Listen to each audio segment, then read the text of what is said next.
Alright, got that going for Bastion.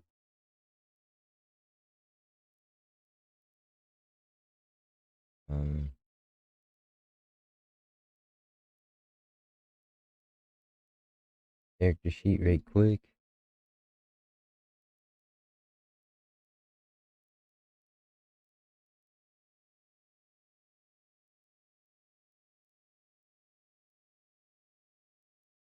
There you go.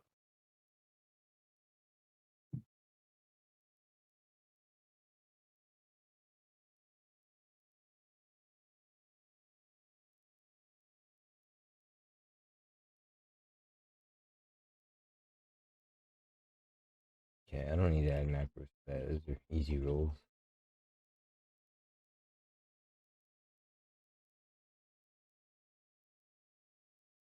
Alright, well, I'm ready whenever you guys are. Likewise. Oh, Austin, wait, do you want to Justin's got to roll her health right quick. text Boosh and see what his ETA is as well?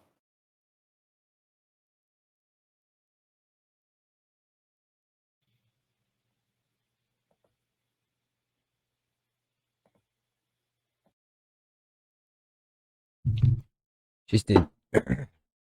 Alright. For your health, you roll 1d6 plus your constitution.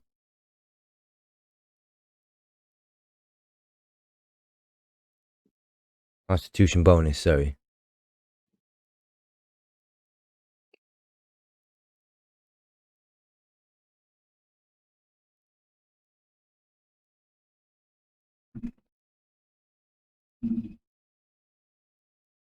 Seven?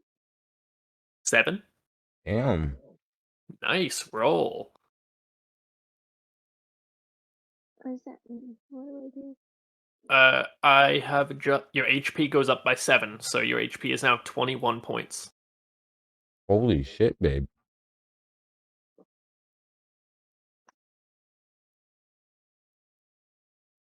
That is bloody good. I'm over here at 17. This is why you keep dying. Thanks. Fuck up. Austin, what you're at 17, you said? Yep. Okay, I'll adjust that on the I thought we already did. on your character sheet, sure, but the icon is not. I am now. There we go.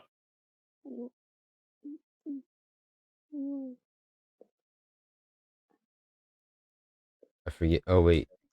So why does it say 17 in the middle? Green is HP. Green is HP? Okay. Yeah. Green HP, red AC, and blue is movement, or anything else we need, really. So do I write that in hit points or hit dice? Hit points. Okay. Yeah. And in hit dice. Just D6. Okay, what do I have written there? Because mine had 14 written there. Don't worry about it.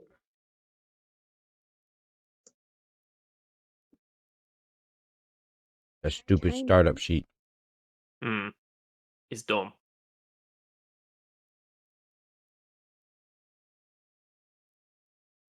Alright.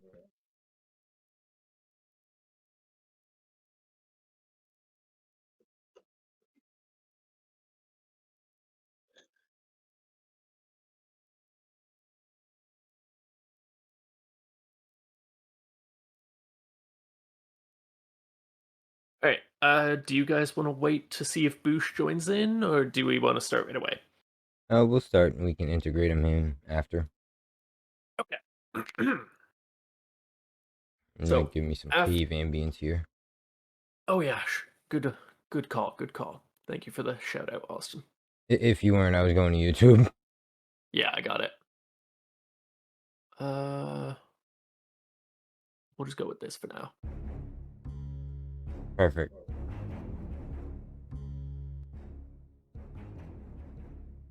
So, where we left off, you guys had faced off with 4 horrid abominations formed through necromancy and malpractice.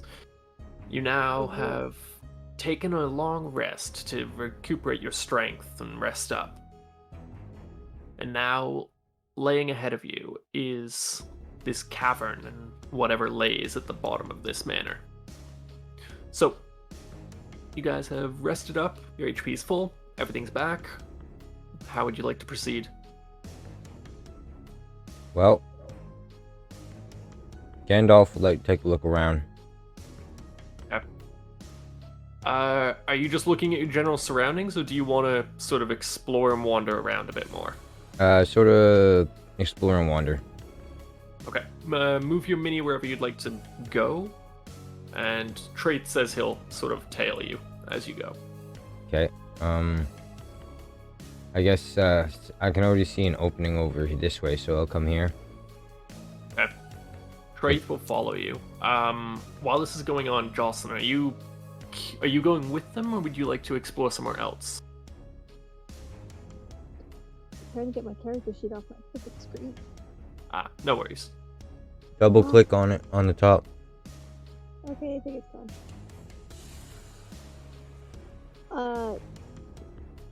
I think so we're looking around inside the tunnel stuff? Yes, you guys had just sort of faced off with the enemies in the center here, and took a rest where the campfire is. Campfire. You're currently still trying to track down whoever or whatever is controlling this shadowy figure. I think we should check. Well, yeah, I want to continue checking around. I'll Okay. go this way. You want to go that way? Right, sure thing. And I will get the. Yeah, Liliana will stick with you as well. She's my angel on my shoulder sometimes. I guess so. So, we'll start with Austin. As you peer through this narrow passage, you spot a crumbling pillar, very finely carved, even throughout the age and just how old it seems.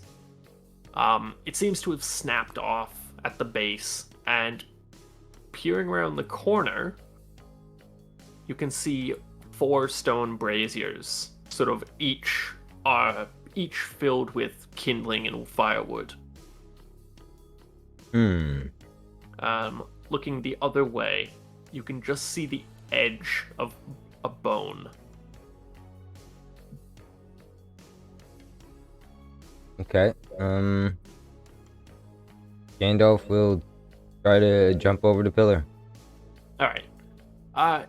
Easy enough. You can kind of just sort of vault over. It's only about waist height for you, so. And here I was hoping he'd hit it and trip and fall. No, it's not quite that difficult. He can trip on a flat surface. He should be able to fall on a pillar. Just saying. Your physical attributes do not represent your characters in this game. Thank you very much. So, as you peer around the corner, Austin, you see 2 skeletons sort of propped against the wall in a sitting position. Both have large broadswords stabbed through the abdomen, through them, and into the stone behind. And with that, we'll jump to Jocelyn. So, Jocelyn, as you continue forward, you see just around the corner, it almost startles you for a moment. You see a large, sort of 7-foot tall statue of an armored individual. That doesn't sound fun. It stood motionless, and you can clearly tell it's made of stone, as it sort of stands, holding something in front of it.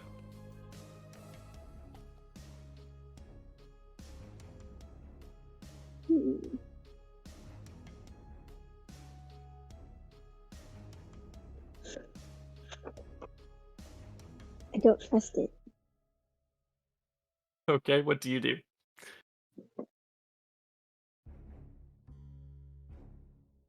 I have a hammer. Is it wrong to throw a hammer at a statue? That depends on you. Do you think it's bad to throw a hammer at an old statue?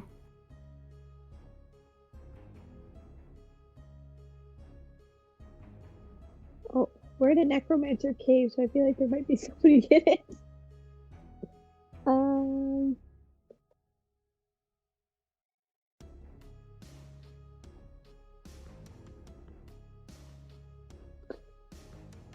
I think I need to think on this. Jesus. Okay. We'll come back to you. Austin. Yeah.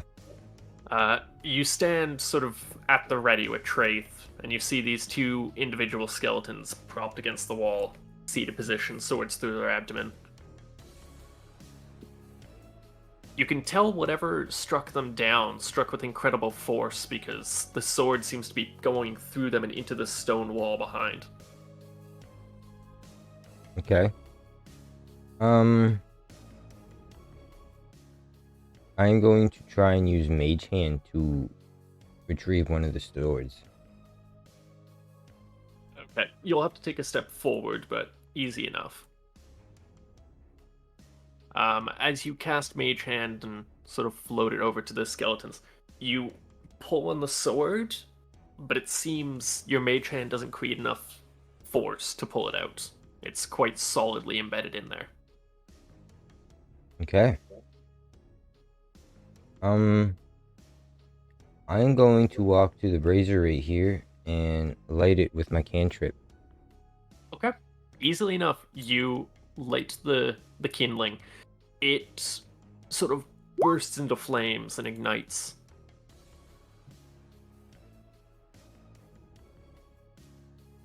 Okay. I'm gonna do the same to all of them. Just a moment.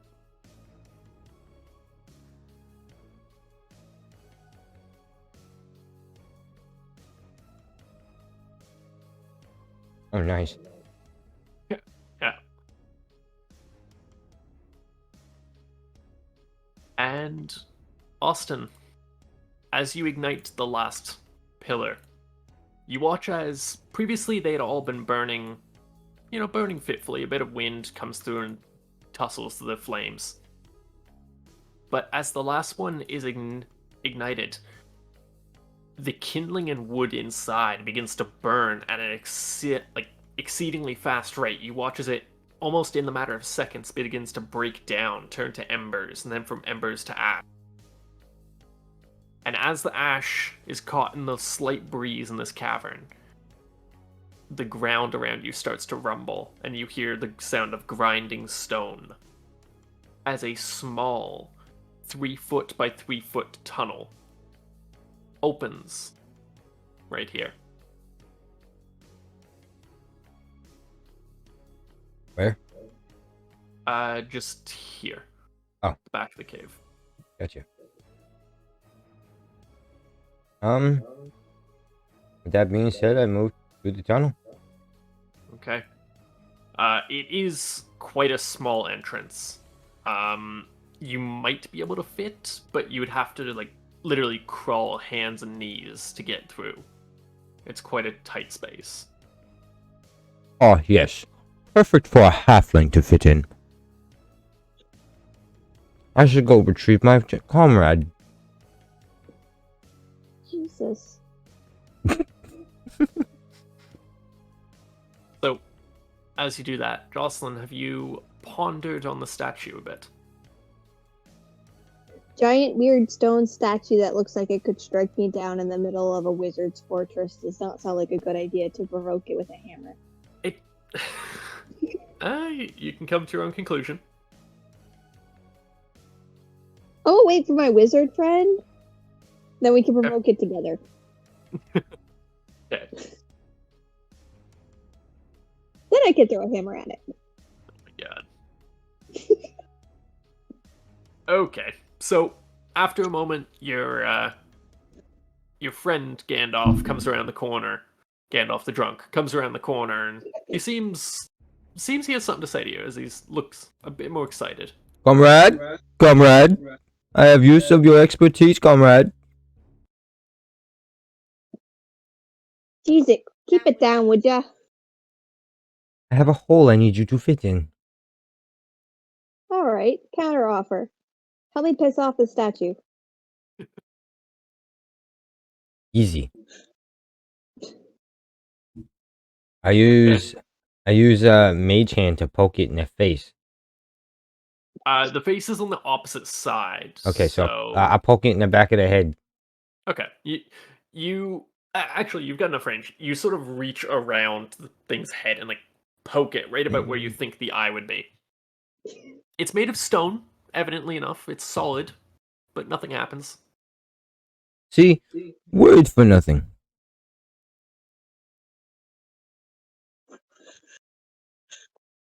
Right, sort of takes a couple steps forward, sort of getting closer. How far can I throw my hammer?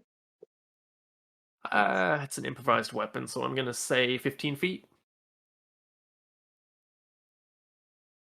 Yay! I throw my makeshift weapon at it. Okay. And I roll. Make me a strength check, please. Right, my strength is -1. So whatever.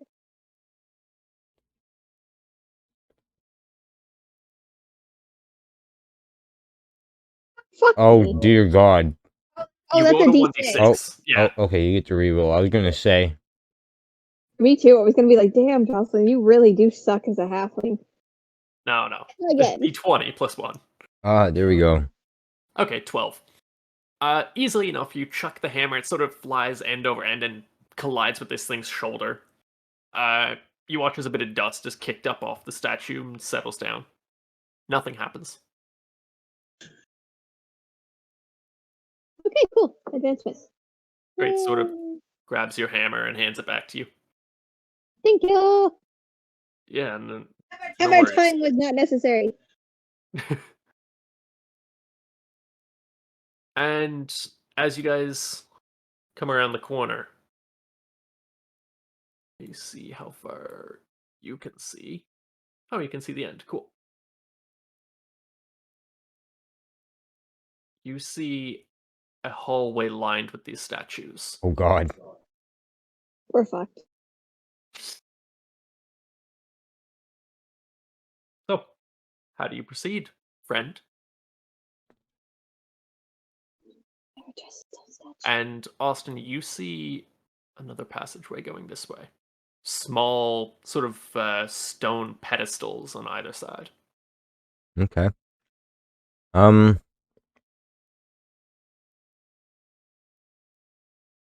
Gandalf suggests we should go back and check that small tunnel first. I concur because we need to go. I feel like these giant statues are leading to somewhere important. I also point out there's a path over here. But let's go check out your small tunnel that you're so curious about first.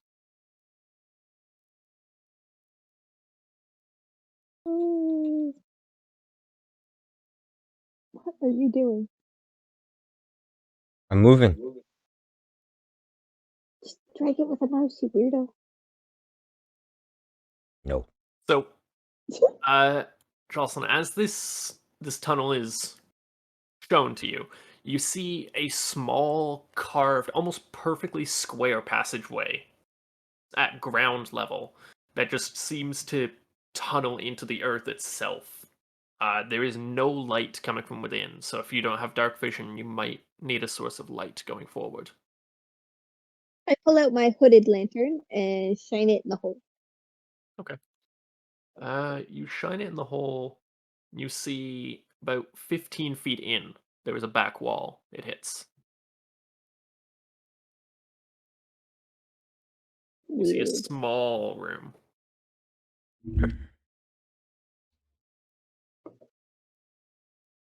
I decide to go into this hallway with my hooded lantern. Okay. You sort of wander in. You can tell it would be very cramped for anyone else, but for you, you can almost walk a little hunched, but almost upright. And as you go in about 10 feet, you see a small 15 by 15 room, in the corner of which lies a small chest.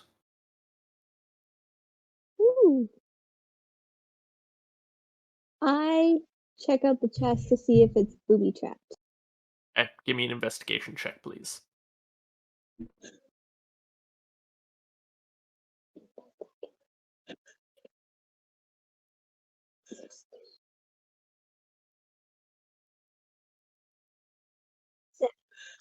Oof. 7.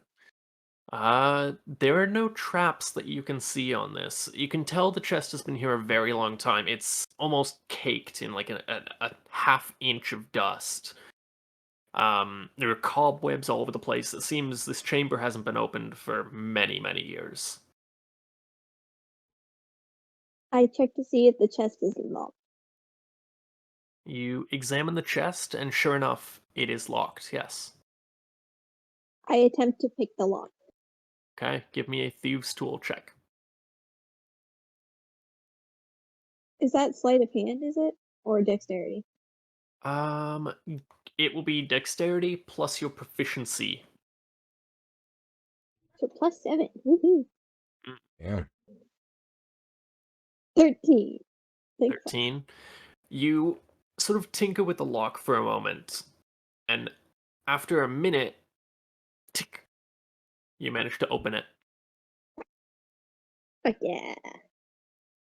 Lying within this chest are 2 glass bottles. I'll go one by one, but there are 2 glass bottles. One sort of the size of a small shot glass, and there's this strange sort of pale green liquid in there. And in the other, you see it's a larger glass jar, sort of almost mason jar sized.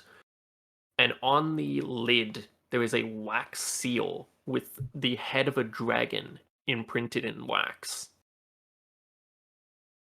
Hmm.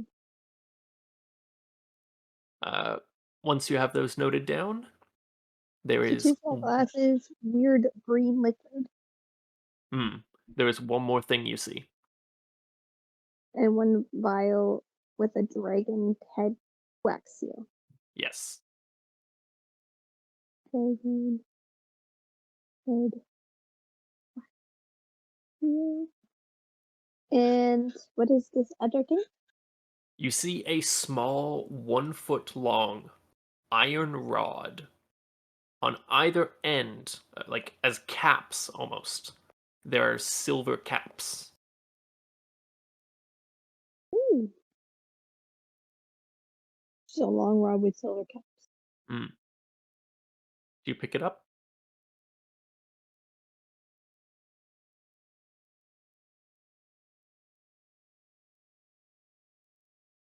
Yes.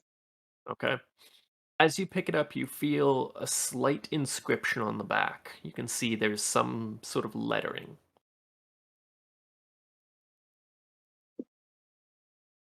Can I can I make out what it says on it if I turn it over? Like, do I Make recognize the scripture? make an intelligence check. Let's see if you recognize it.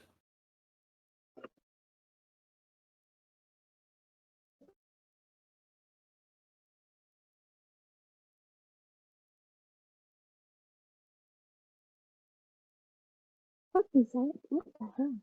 Hmm. You feel like you've seen this script Clean, before, Green but Guard you Gold can't certified. tell what White as language it gold. is. Only at Canadian Tire. My name is on the front, but I take I'm the more proud of contents the of back. chest and bring it out to Sickies, my on teammates average, and 35% ask the less drunken sugar and wizard 75% more protein than leading his yogurts. thoughts. Okay. Austin, if you would like to identify these, I would like you to roll a Knowledge Arcana. Yep. Unless you have magical means in which you'd like to investigate these. That is up to you, however. Let's go. 23. Okay. Okay, so first off, the small green vial is a potion of poison. If this is administered either through a weapon or through ingesting, the person will be considered or will have the poisoned debuff. All right. The large potion with the dragon head seal is a potion of fire breath. Potion It of is a fire breath. It is a one-time use. And what does it do? Let me pull it up. I'll pull up the stats for all three after one sec. And the final item you found, you flip it over and see this inscription in Dwarven. And it says freeze. With an Arcana check, you can tell this is an immovable rod. Once you say the activation word, which appears to be freeze, this rod cannot be moved by almost any force. Yes, sir. Is there any way to deactivate it for ourselves? Yes. Once, you use the activation code, freeze, you say it aloud, and it will activate. Say it again, it will deactivate. Okay. And this fire breath, you exhale fire at a target within 30 feet of you. The target must succeed a DC 13 dexterity saving throw, or take 4d6 fire damage. Damn. Oh, blimey, never mind. Yeah, okay, yeah.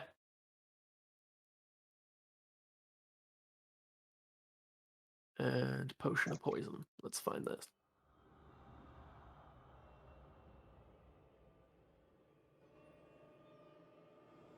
Potion of poison, if you drink it or put it on a blade, it will deal a significant amount of poison damage, though they have to fail a DC 13 Constitution saving throw.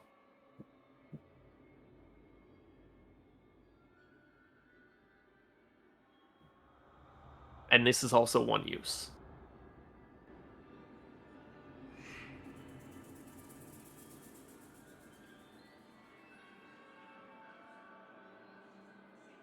Good find, guys.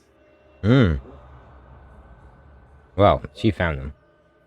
Well, you figured out the puzzle Yay. almost effortlessly, so I'm going to give you credit too.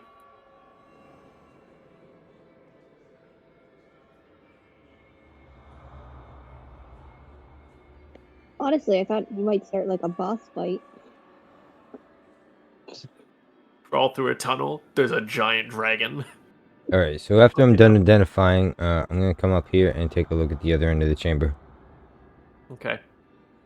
On the floor, you see a small, almost broken wooden shield. You can see this has been heavily used. There are slashes and hacks from swords and axes throughout the years. And at the back wall, there is a dwarven inscription carved into the wall. This inscription reads, "Save yourself, kill the others."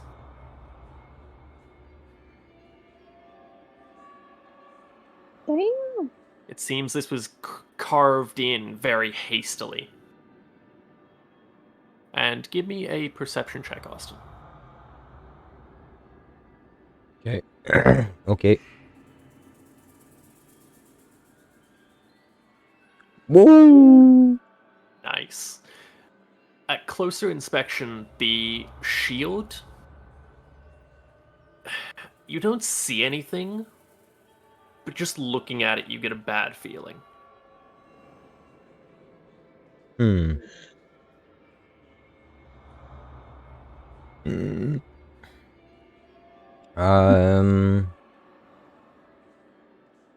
I move closer just a bit. Okay. The feeling gets stronger. You almost feel like uneasy in its presence. All right, so I back off and I go warn or go tell the others. Okay. So, Jocelyn, you were warned of this uneasy shield.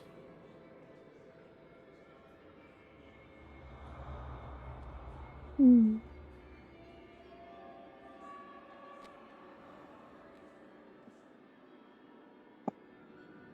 Well, I don't think we should leave it down here for somebody else to find.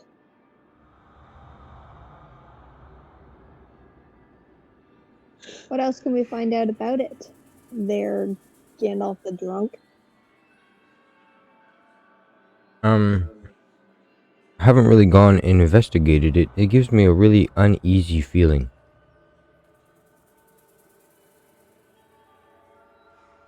Have you thought of using magic on it to find out from a distance?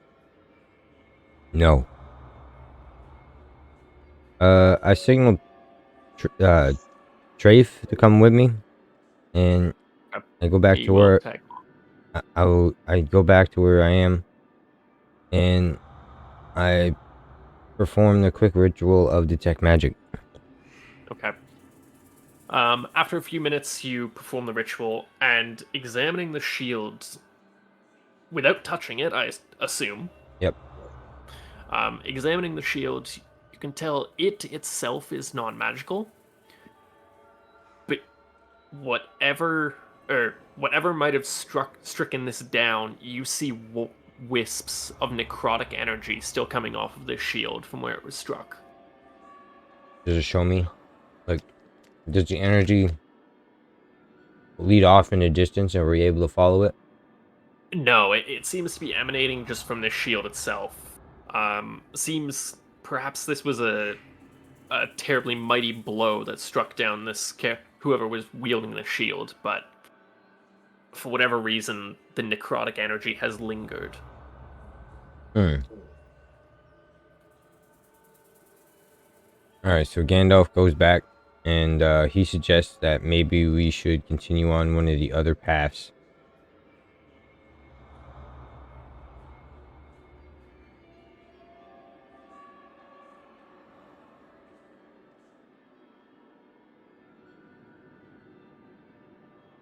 Fair enough. Let's go.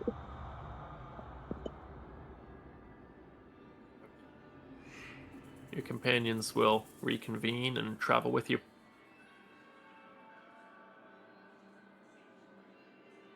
Where would you like to go? I come over here, take a look down at the bottom path. Okay. Traith will hang around with you. I remember that we didn't go down a path when we first entered into the dungeon. No, you descended from this rope ladder up at the top.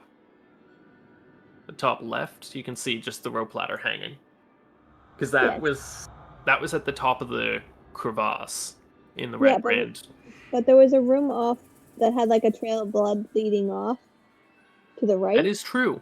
That is true. You didn't investigate there. And Austin was just like, "Ooh, pretty door." Yeah, that's fair. Drunken sparkly fool. Oh, back So, there. Austin, as you peer down, you can see the tunnel opens wider. There is another passageway leading to the left, or to your right, and a large wooden door at the far end. Um, The door sort of stretches 20 foot wide and about 30 feet tall. okay. Um, I inform everyone that at the end of this corridor is a big wooden door with a passage leading off. I casually just come peek around this pillar to see what's down there. Okay. Okay, you can almost see the back wall even. You peer around and you see another narrow passageway, and what seems to be a room open beyond. But because of the angle, you can't see into it very well. Okay. I remind my companion that we've not finished searching the first part of the cavern. Oh, yes. We should go back there and maybe we get ourselves some more goodies. Drunken fool.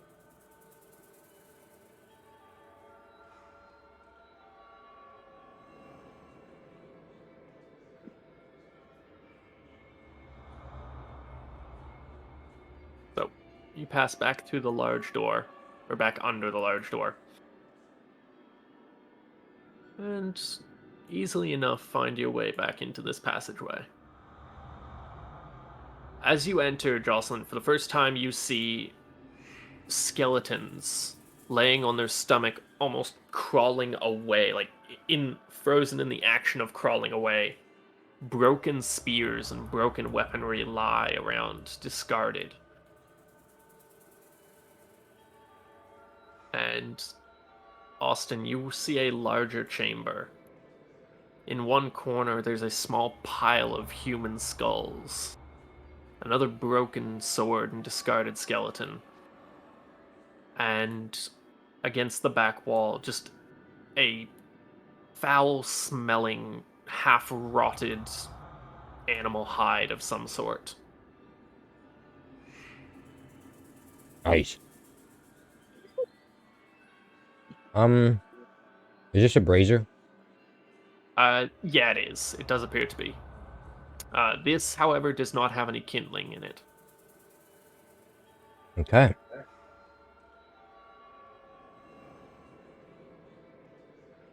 I don't know. I don't know if you can drag this, but I was gonna drag the fur into there Okay. and light it. Okay. Sure. It's not very heavy, so pretty easily you move the old hide, and it smells like it. The best way I can describe it is imagine like wet dog smell if it were left out in the sun. Blech. Like it is really rancid. um, so you pile it into the brazier easily enough. I assume like with mage hand, even just like Yeah, yeah, don't yeah. touch it, don't touch it. Mage hand's what's doing it all. Yeah, and it's in the brazier. Okay. I use the other cantrip to light it. Okay. Easily enough, you ignite this animal hide. The smell is now wafting throughout the cave towards your companion. Jocelyn, you can now smell this as well. Jesus, what has he gotten himself into now? Ugh. I'm over here mumbling to myself. The last time I lit all the braziers, something opened and we got treasure.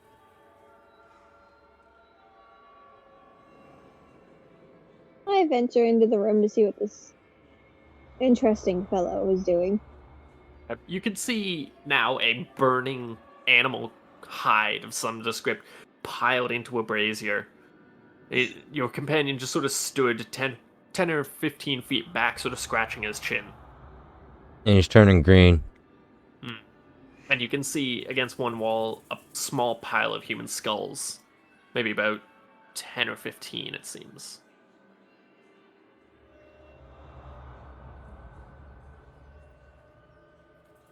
I cover my mouth with my set of dark common clothes, as Okay, yeah. I'm guessing it is rancid in this room. It smells foul, yeah. And ask him what exactly he's planning to accomplish here. Well, the last time I lit all the braziers, the door opened and we got a bunch of treasure. Does it look like there's anything in this room that will require a door to be opened or a treasure? It didn't look like that in the other room either. No, notably the other room, like where the passageway had opened, it was just sheer stone that had lifted and moved out of the way. But with that being said, if nothing's going to happen, I'm gonna put out this fire before we all die of just rancid smell. Okay, easily enough, you extinguish the flame, just like, you sort of pat it down with mage hand, give it a kick once or twice, and like, ugh. Done.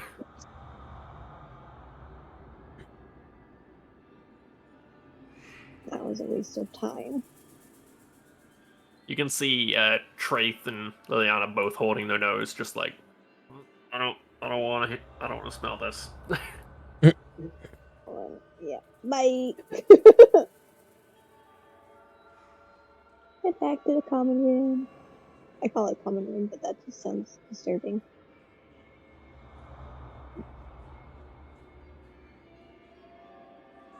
So, where do you head next? I mentioned about what looks like to be maybe another room.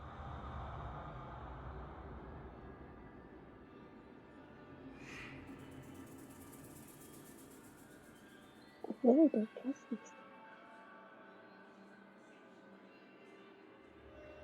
I mentioned that these large statues make me feel like they're guarding something. Something important. Kind of like a. We'll call it a thieves' intuition. I go in a little bit, take a peer down. Okay. You peer down this tunnel. Let's see how far you can see from there.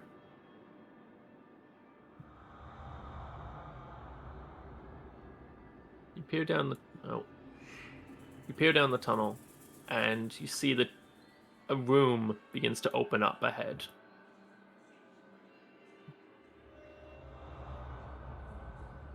I go back to them and be like, yeah, maybe we might not want to go through here. Wraith is gonna make an investigation check on these statues while you do so. Where's his skills?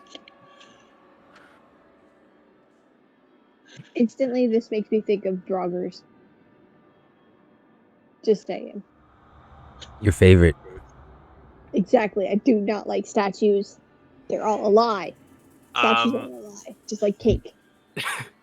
Traith begins to sort of examine the pillar that the statue stood on, and he just sort of points out like, actually, it looks like there's some sort of language carved into it. I feel like I've seen it somewhere, but I can't think of it. He sort of scratched his head looking at it.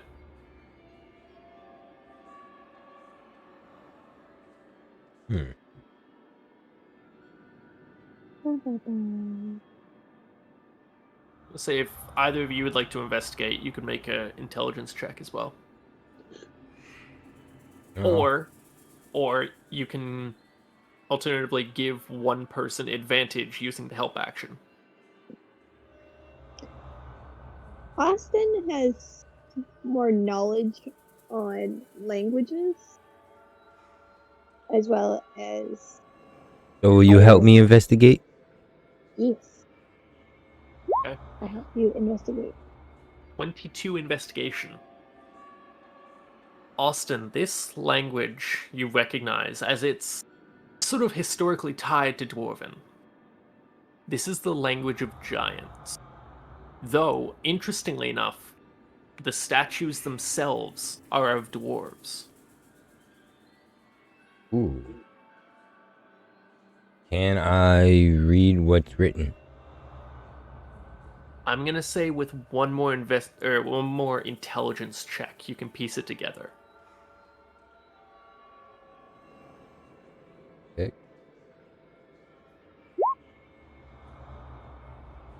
Okay, 15. You only recognize part of it, but you can tell it seems to be a name. It's something bronze beard. Okay. I look back and relay the information and ask what the rest want to do. Alrighty.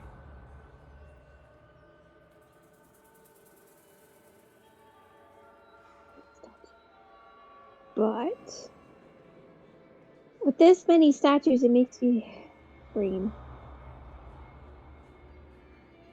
Probably something really good down the hallway. Well, we can go that way and check it out. We're probably gonna be up to our asses in holy shit.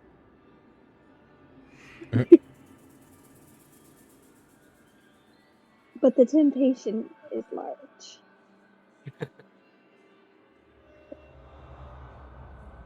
So, what do you do? How do you proceed? I say we venture on. What's a little trouble without a little gain? Hmm. So who's taking the lead? I will, since I got dark vision. Which way we going? Through the creepy statues. Through the creepy statues? Yes. Okay, I'm just gonna go there. Traith will wander on through. Liliana will sort of hold the rear and just watch if anything creeps up. It just kind of like dart between the different statues because I'm freaking out. Okay. Make a perception check, Jocelyn. Fuck me, perception just don't get a roll.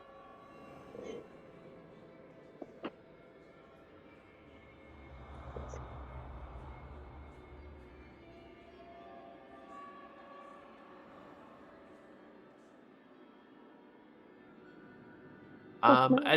As you dart through the statues, you feel like for a second you see like a slight shift in a shadow, but you sort of shake it off, thinking like, "Oh, light's playing tricks on me." Did you guys see my 3D dice? Or no? No. I did not. We have to individually turn that on. Oh, Graphics. I'm actually going to turn that on because I enjoy that. that was good. Graphics, enable animated graphics. It says enable 3D dice. Where? Dice options. Dice options? So, yeah. Enable 3D dice.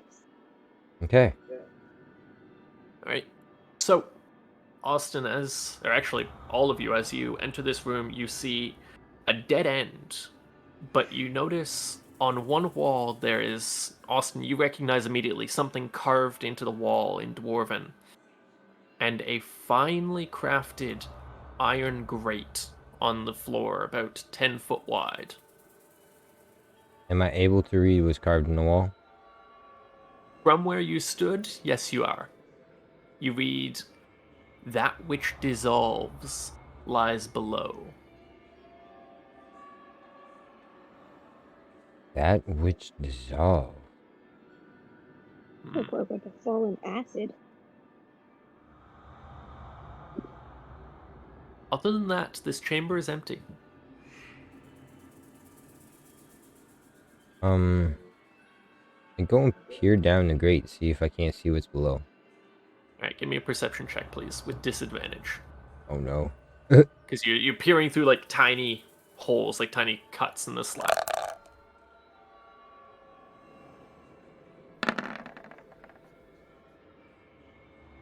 Did you guys see And- my dice? I did, yes. Yes, I did. Yeah. Pretty cool.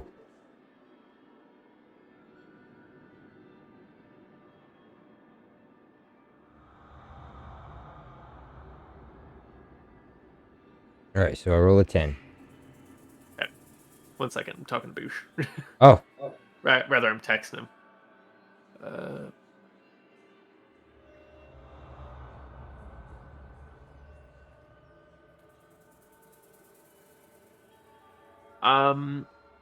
As you stare through the slats, you don't see anything. Like, you just see darkness below. You can almost make out, like, maybe it's the floor, maybe it's stone, but you're really not sure with that check.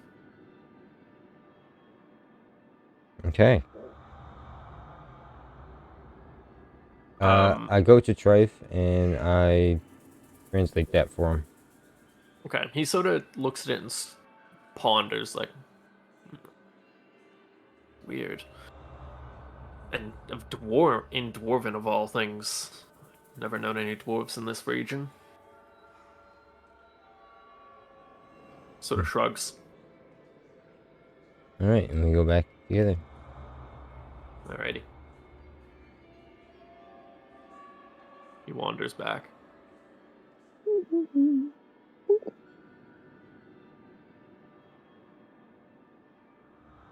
You're welcome.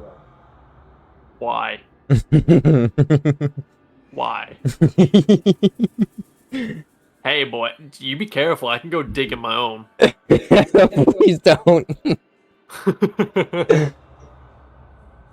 No, I screenshot that picture the other day and I was scrolling through and just seen it, so I sent it to you. Fucking hell. When you have kids, I'm Alright. showing them that picture. Oh, fuck right off. As you peer into this chamber, Jocelyn, are you Are you tagging along, or are you staying back? Tag along, but I'm still very curious about that grate. Okay. Curiosity killed the cat, is quite literally. As you enter this chamber, you see nothing of interest, with the exception of a massive hole in the ground that just seems to descend into darkness. Mm, You cannot see the ground below, Austin.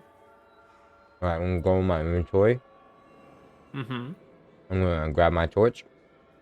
Okay. I'm going to light my torch. And I'm going to throw it down the hole. Okay. You ignite your torch and throw it into the chasm. It falls for a couple seconds, and then you watch as, with a large plume of fire and sparks, it collides with the ground below. Okay. I'm gonna say make an intelligence check. You can both do that if you're looking. Okay.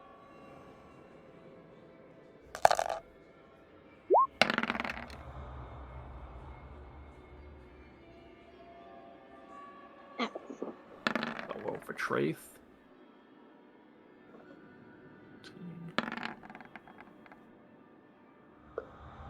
I'm gonna just fucking restart my fucking thing. It might be worth it. Sometimes it can get stuck on that, on like lower range. What? Roll 20. It can sometimes get stuck in a funk. You might have to reset it sometimes. Pissing me off. But as between Austin and Traith and Liliana will roll as well.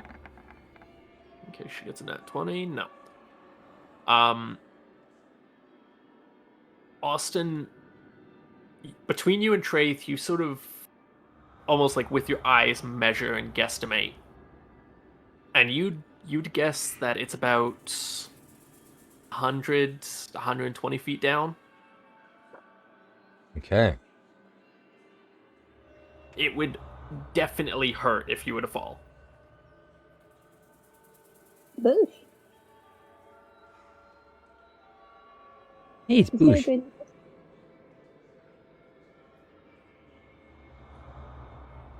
Hey, Boosh. You're muted in the Discord if you're... What am I looking at here? Chaos! Chaos, yeah, a little bit. So currently we're down in the bottom left-hand side of the map. You have missed a lot, my friend. Yeah, I can send you the I can send you a character sheet right now, pre-built. Would you have your choice of the male human fighter or the female elven ranger? So really, melee or ranged is of your choice.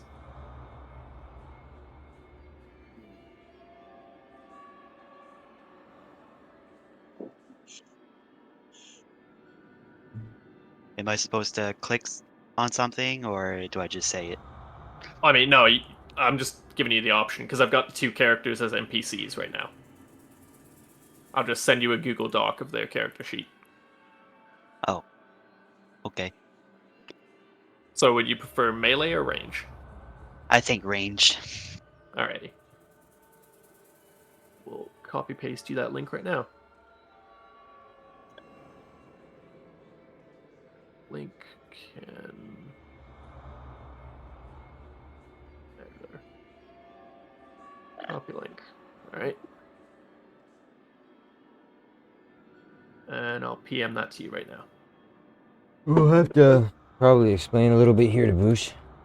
Yeah, we'll explain as we play. It should be fairly easy.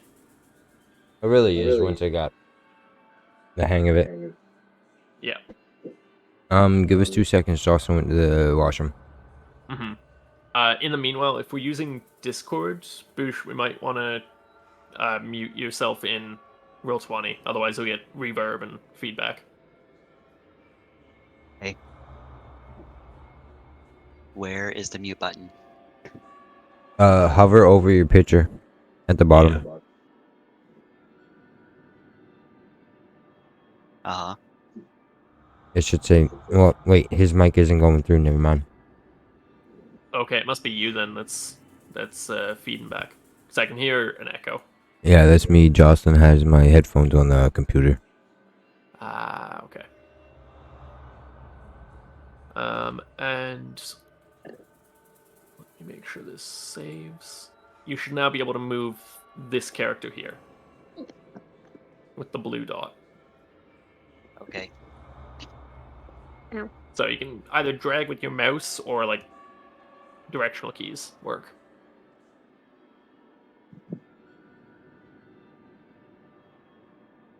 All right. So I just thrown a torch down this hole, Mm-hmm. and it's about 120 feet down.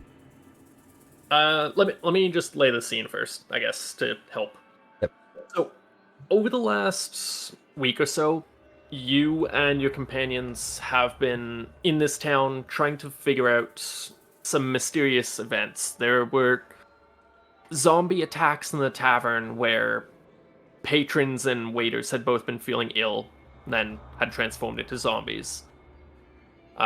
In the night to follow, one of your companions, Austin, was attacked by this shadowy figure, which do have the art for. I can show you actually. He was attacked by this shadowy figure in his sleep, and following the following morning, a large mayoral manor on the top of the hill in this village was set ablaze and collapsed. Your party went to investigate and found a cellar buried in the rubble beneath, and had descended in to find a bandit's hideout of sorts. The Red Brand gang had been hiding out in the basement, performing some evil acts. You've found out that not only were they robbing and thieving, and sort of running the town from the shadows, but their leader, this wizard, seemed to have some control over this, perhaps even this shadowy, ghostly figure, and were attacking villagers and adventurers alike. After adventuring into the cellar where they had made their hideout, you'd found evidence that the wizard itself had been going mad slowly, perhaps being corrupted by some outside power. And you descended further into the cavern to find this wizard and this greater power to put a stop to it. That is where you guys are now. Slowly just exploring and finding the deeper depths of this cavern.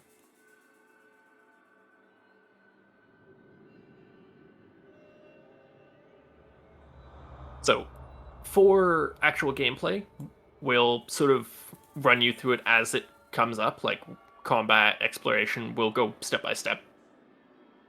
Right now, you guys are sort of staring into this chasm that your party had found. Austin, like he said, lit a torch and threw it down, and it dropped about 100 feet before hitting the next level.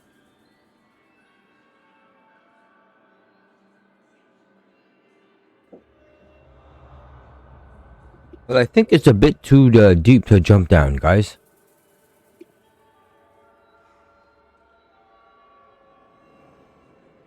Wraith, your human fighter, your armored companion, sort of turns to you and goes, with a very, very firm nod, I would agree. I think that would be a very bad time.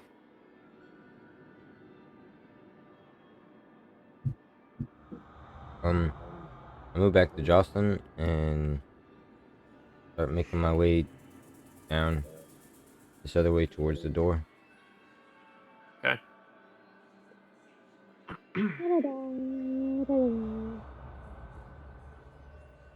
As you stand in front of I guess this I'll follow you door. guys. Sorry? I guess I'll follow you guys. Okay. As you stand in front of this door, Boosh, you see a large, solid stone door carved almost directly from the wall it lies in. You can see it's 15 foot wide and 25 foot tall. And Jocelyn, with your, background, you immediately recognize a large keyhole. I attempt to use the cellar key that I stole earlier. Okay. You pull out the cellar key and sort of look from the key to the lock. This key does not match. It's the keyhole itself is about the size of the key standing up. It seems this might be a custom lock. Ah, fudge nuggets. It won't do.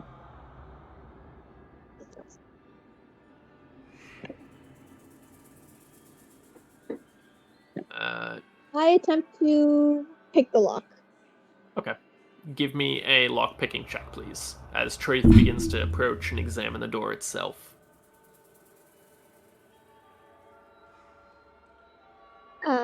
So, for the sake of explanation, Jocelyn, I know you already understand this, but at this point, Boosh, she's going to roll a d20 as such, and then apply her skill in lockpicking to that roll to see if she can break the lock itself.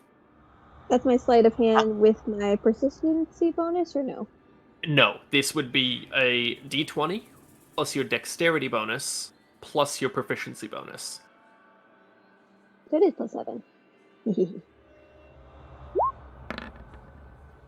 What I do? Oh Sorry. my god. Holy shit balls! Yeah. No worries, no worries. It's a learning process. For this, you wouldn't really be participating, but just to elaborate on how the rolls are made, I was just trying to explain a little bit. Yeah. So you got a 26, 19 plus 7. So in I didn't perspective, expect you guys to crack that lock. in perspective, Boosh, if she would have rolled like a 6, Jocelyn wouldn't have been able to pick the lock. The rolls kind of. I would lock pick. Okay. The rolls kind of I dictate get 8. how you play the game and like how, really whatever happens. So had she failed and broken a lockpick, you guys may have been forced to find an alternative way through or past this door. But since you succeeded immediately, Jocelyn, it seems that doesn't have to happen. So, as you manage to somehow circumvent this lock, Traith looks absolutely gobsmacked. Like you can see even underneath his helmet, like jaw dropped. He's like, "Holy shit! That was dwarven make. That was supposedly impenetrable." He sort of rolls his eyes. Well, shit. Sort of looks to the rest of the party. All right, I know I'm not opening this on my own. Who's gonna help me? He gives you a bit of a smile. I guess I can lend a hand even though I'm an old timer. Old timer or not, I've seen your tricks. And Traith sort of braces his shoulder against one side of the door. Are you two going to assist, or would you like to stand back? Sure what a halfling would support with, but I guess I'll help. A little 2'7" halfling trying to push the stone door open.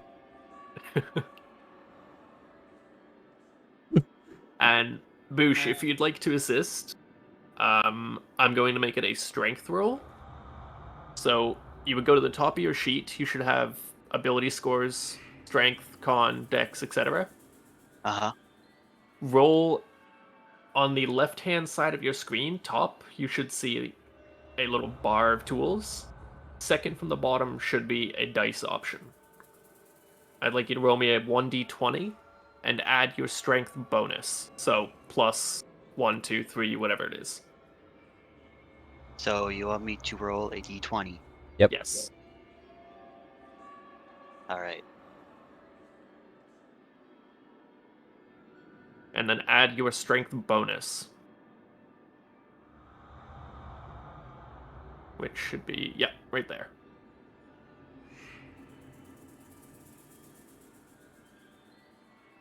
So, Liliana, the Elven Ranger, has a bonus of +0. Yeah. So you would just take the what you rolled, so 8, as your strength. So So is it +8? no, it's +0. This is your bonus here, and this is your base score. Uh-huh. Your base score determines what your bonus is. So with a 0 or with a 10, it's a +0, and then for every 2 points, it goes up by 1. So 11 or 11, 12 is +1, and so on, so on. Yeah, like I got an So- intelligence of 16, and it's 3. Mhm. So, because everyone's pushing, I'm going to make this a party-wide check, so the DC is changed. I will roll for Traith. I would like the other two of you to roll, please. Ooh, strength. Okay.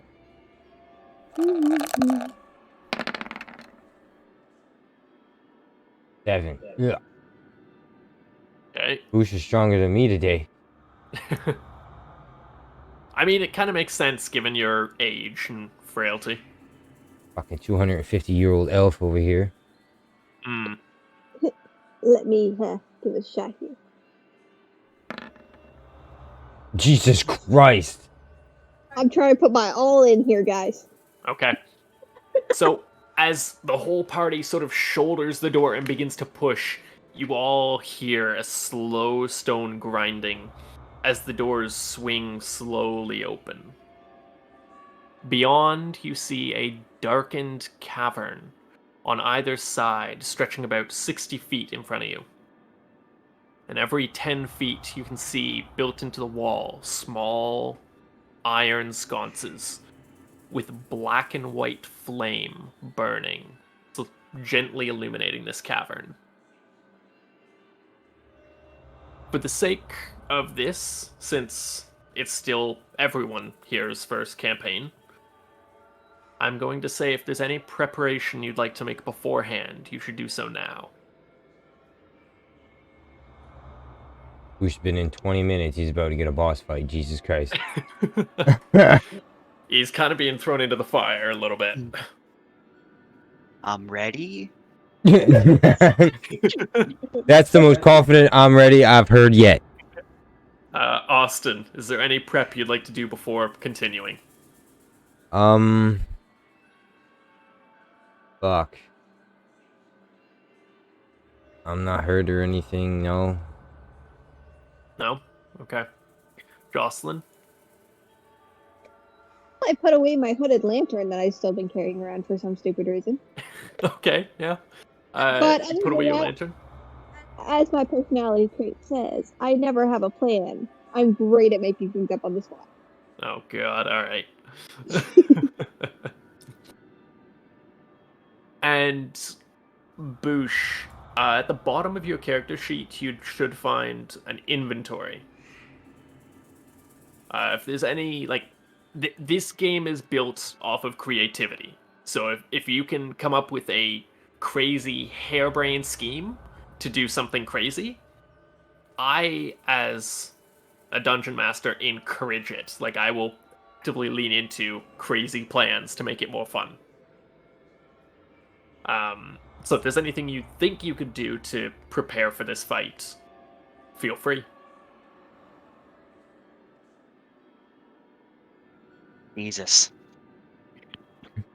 Sorry. This is a really bad starting session, I will admit. But we're gonna try and make the best of it. Notably, you do have spells, though they're all predominantly combat spells. I will walk you through them once the combat initiates. Okay. So, as you guys begin to walk down the hall, the sound of your footsteps echoing back behind you. Click, click, click, click. You enter another small room.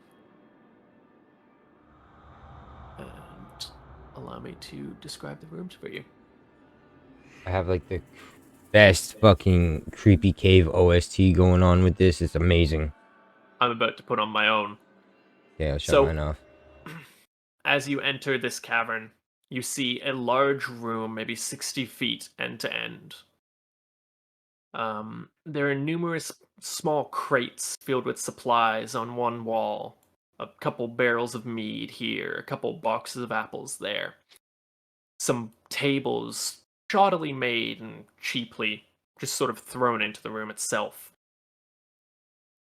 But what catches your eyes immediately are two humanoid corpses in heavy armor laying face down in the dirt. Jocelyn and, well, actually, all of you recognize this immediately as Red Brand gang members. But Jocelyn, your eyes are drawn to a hooded figure with pale bleach white hair stood almost off center from the room, speaking angrily to an elven man, sort of dressed in fine robes and a cloth hat, who you watch is casting some sort of incantation, holding back the shadowy figure Austin had previously seen. Oh.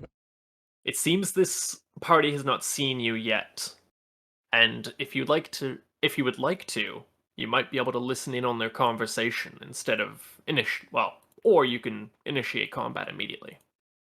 I'll say you can make that choice, guys. You said they're holding back the weird, creepy figure? It seems this wizard is casting some sort of spell, like either holding it back or performing some sort of magic on this creature. You're not sure what. All you see is this wizard is holding up his hands, prepared, casting some sort of magic. I'd like to listen in on the room. Okay. As you listen in, you hear. Let me find his name.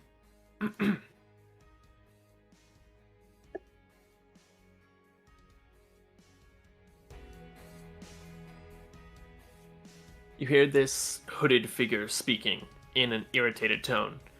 Yarno, I told you not to experiment down here. You're only supposed to keep vigil on this town. The strangers were coming through, and the Dwarven brothers had escaped. If anyone else finds their way to the Spellforge before us, we're doomed. We have one chance at this. Do not fuck it up. And the elf, in sort of a belabored voice, Yes, I know, but I have work to do at the same time. You are not my only hiree. And he sort of juts ahead towards this creature in front of him.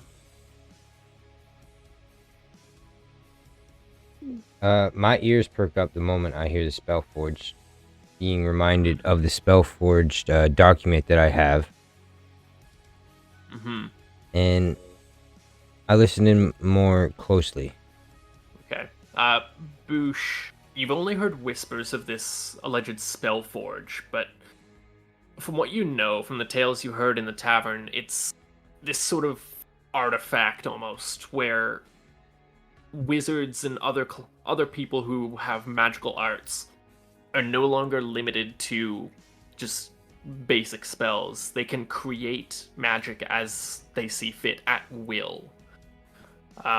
You've heard many legends of people going to the Spellforge and creating immensely powerful spells of their own, which nobody else can use and nobody else has ever seen.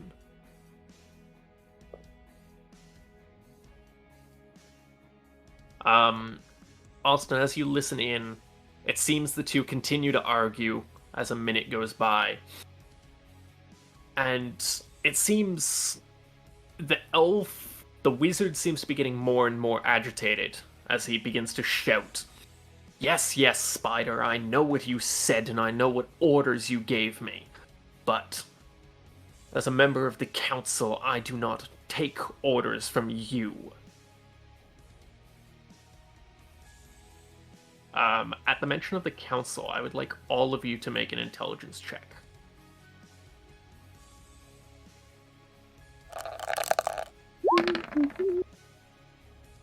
Oof.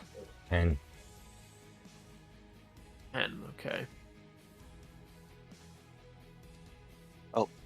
I have to roll. Yeah. Yep. It will be another d20 plus your intelligence bonus. Another d20. Yeah. Plus D20 my- is basically most of everything. This is not going well for me. Oh god, Boosh. That turns into a 3. Austin. Oh, I should roll for Traith as well. I don't think he'll succeed, but yeah, no. That's Nobody good. knows shit about the council. Austin, you've heard a rumor that when the Spellforge was created, it was run by a sort of coalition of individuals. And I'm frantically trying to flip through the page to find the actual name of them.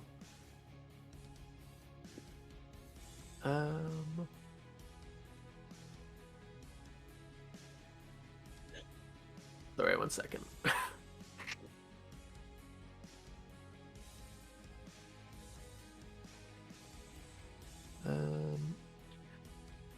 Well, 10. Probably wouldn't. Yeah, you wouldn't really know what they're called, but you would know that there was supposedly a group of individuals that formed a coalition around owning this forge of sorts. And as he begins to shout, it seems he, with one hand, waves at the other hooded figure and just shouts, "Get out of here, you foul dark elf. I don't need you here. I can perform my experiments as I see fit. And when I'm done, I'll be more powerful for it. Then I will help you with your precious treasure hunt." And as he does so, you watch as the runes around this creature that has been faintly glowing red begin to crack and spark as both of the figures whip their head around to this creature in shock. The dark elf looks to the elf. "You've fucked up this time, wizard. Your experiment's going to go rogue, and I'm not going to be here to deal with it." And you watch as with one hand, he sort of gestures out in front of him, and he disappears. What? A moment later, the runes fully break and shatter with red light as this creature begins to drift forward towards the elf. With one hand reaching out, it places a shadowy clawed hand atop this man's head. And you watch as with one motion, turns 180, and his neck is broken.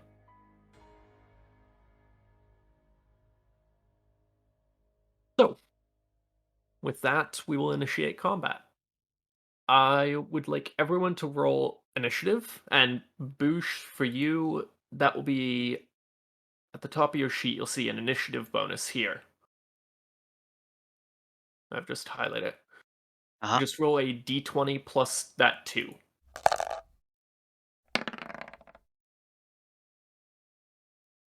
Oh.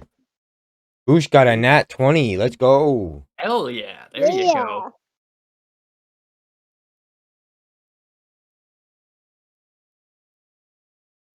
Bush is like, woo.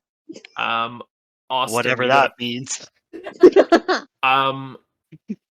in initiative, it basically dictates which order the turn-based combat will go.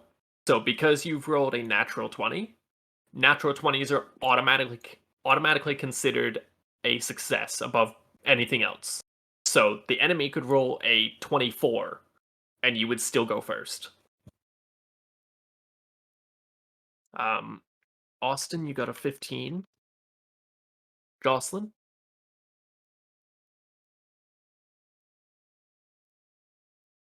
This is just initiative. Please, yes. And then your fighter, 18. So it's just a regular nat 20, right? It's a d20 plus your initiative bonus. It should be at the top of your sheet. If you're using the Google Doc, it should be right there.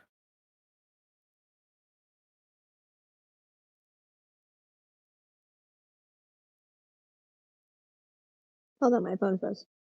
No worries.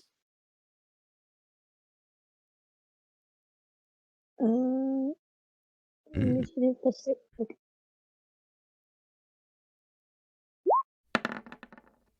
Fuck my life. That's actually pretty good for you. You don't always want to be at the front of battle as the rogue. Everybody else keeps trying to die on me, though. Well, that's your job to keep them alive, I guess.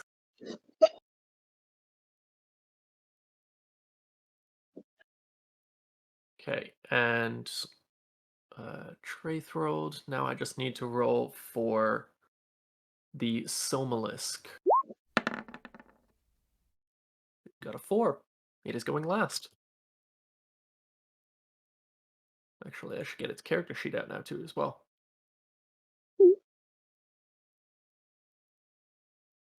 And 4. Okay. So that turns into an 8. Ah. Okay. So, Boosh, you have rolled the highest in initiative. And Uh-huh. I'm going to say, with that, you can start up combat.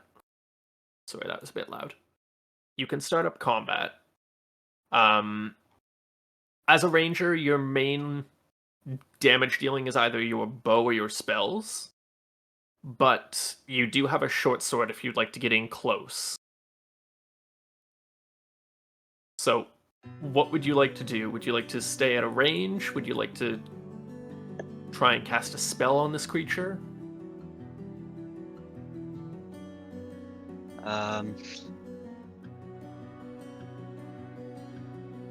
Just ranged, I guess.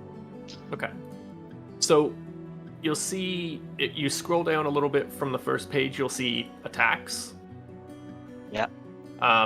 If you're using range, you'd be using your elven longbow. So I need you to roll me one more d20 plus 9.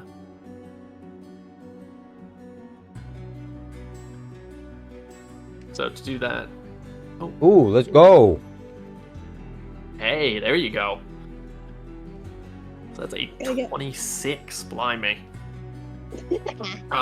You fire straight into the core of this creature as it sort of hisses and claws the arrow itself. Now I need you to roll for your damage, which will be a d8, and you will add 5 to that. Oh. Damn. So that's 12 damage right there. However, as you guys fire into this creature, you watch Boosh as your arrow strikes right where the creature's heart would be in a normal human. But it seems the damage you dealt was less effective than you would imagine. It seems there perhaps could be some sort of resistance.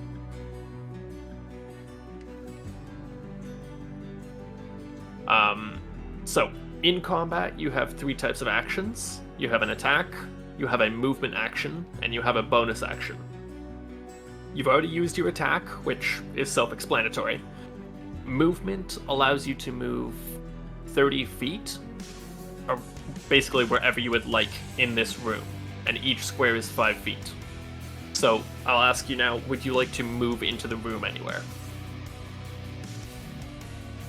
It's still on me, right? It's still your turn, yes. It's turn-based, so it will go slowly.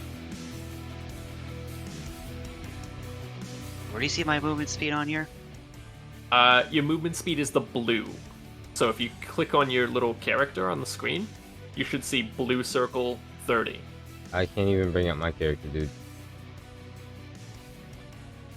I can bring up mine. I cannot select mine. I can't select mine either. Okay, that's weird. Hold on a second. Oh, now I can select mine. Okay, I don't know why that was unticked, but there we go. That should fix it.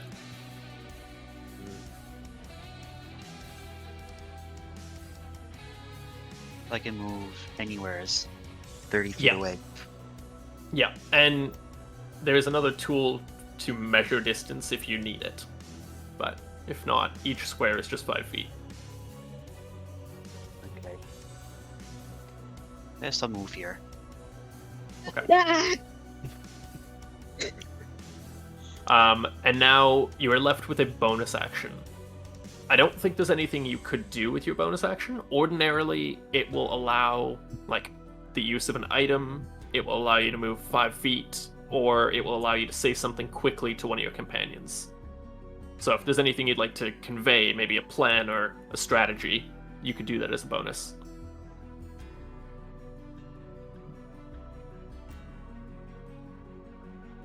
Nope. Okay, so that will end your turn, and it will bring us to Traith, who's going to basically charge this thing with a sword.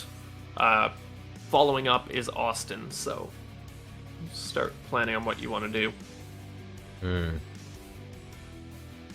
Traith is going to get up here, sort of kick the wizard out of the way, and take a swing. What's he going to use? Yeah.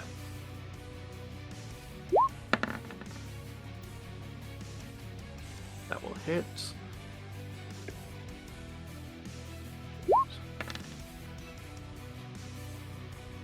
Okay. Again, you watch as it's slashed, but seems to take reduced damage.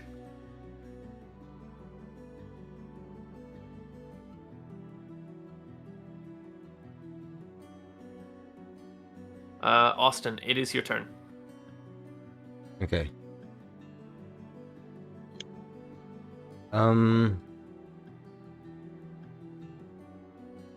Okay, fuck.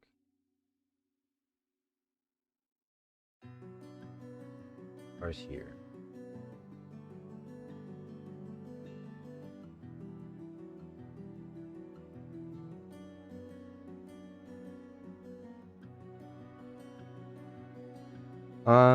Actually, 40 feet.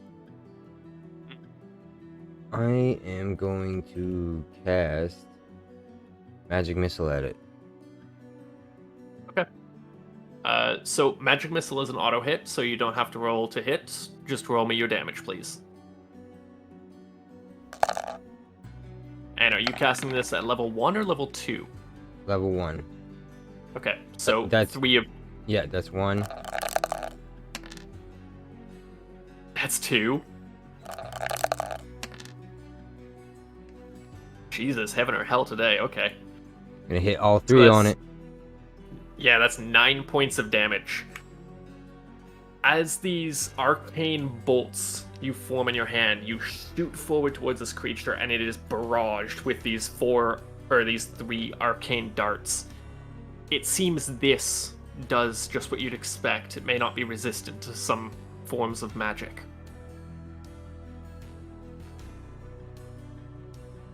Would you like to move, Austin? Yes, I would like to move here. Oh, wait, Okay. fuck, that's measuring tool. Alrighty. Does that end your turn? Yep. Okay. Jocelyn, you are up next. Your companions have begun to spread out and barrage this creature, though it seems some mundane attacks may be ineffective against it.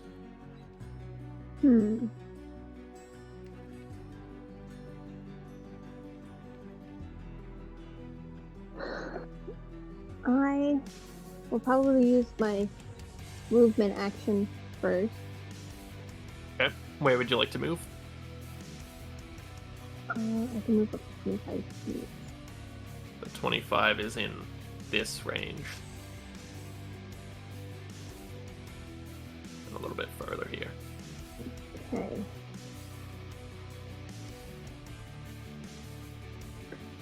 I. Okay, hold on. If you need the fifth tool down is the measuring tool. Oh, let me use it. There you go. That's me. What do you want? I got it. Good. So I can move up to 25 feet. Hmm. So I move just to the other side of where Austin is. Okay. So move your character. Yep, sorry. No worries. And I whip out my hooded lantern. I just shine it at the shadow thingy. Okay, clever. I'll say you can do that as I'll say pulling out the lantern is a bonus and shining it at the creature was your action. So you pull out the lantern and shine it towards the creature, and all of you see is the smoke and fog that has permeated around this creature and just kept it almost constantly concealed, sort of fades back a little bit. And you hear this, like, bemoaning hiss just as the creature sort of almost flinches back from your light.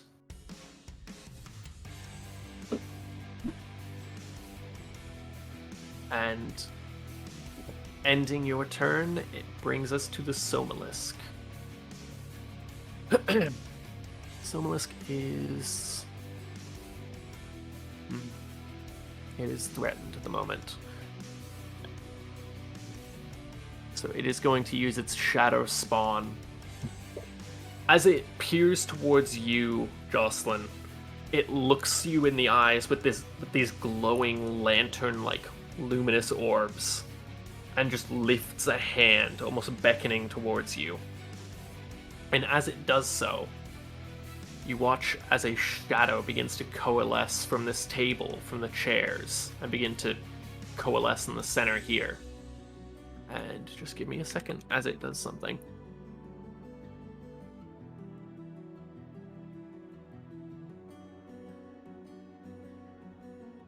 You watch as the shadows form up into a humanoid figure. Actually, wait, I got a fucking mini for this, sorry.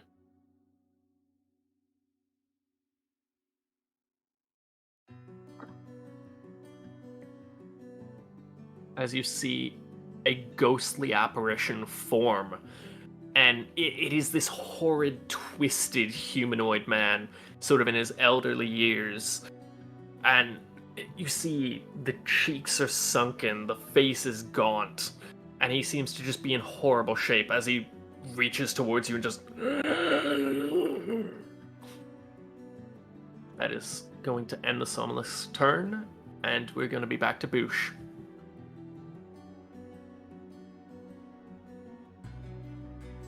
So, Boosh, it is your turn. What would you like to do? There is now this new shadow figure forming in front of one of your companions.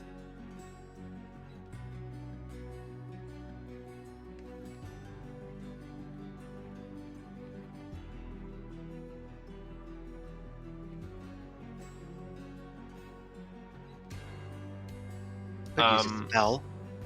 Yeah. Okay. Which spell would you like to use? Thunderclap? Thunderclap. So you create a burst of thunderous sound, which can be heard for 100 feet away. Each creature other than yourself.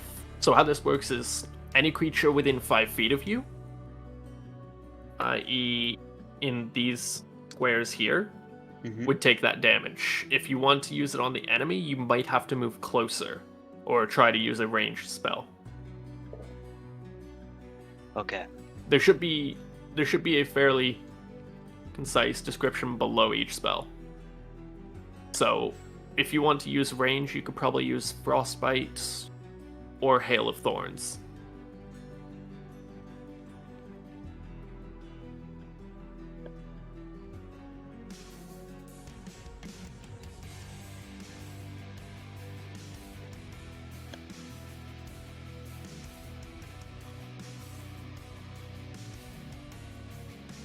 I can try frostbite. Okay. So I need you to roll me an attack against this creature with your bow. And who are you shooting? The new apparition or the Somalisk? Which, well, sorry. There's the main creature here, which you Yeah. now know is called the Somalisk. And then there's this ghostly humanoid figure in front of your companion. You could aim for either, but I just need to know which one you'd want to hit. Probably the white monster thingy. Okay. So roll to attack with your bow, please. Another d20 plus 9, I think. D20. Yeah, plus 9. That's a 4, that is a 13. As you fire, you watch as the arrow seems to pass through this creature, as it almost seems to dodge out of the way. Unfortunately, that is a miss.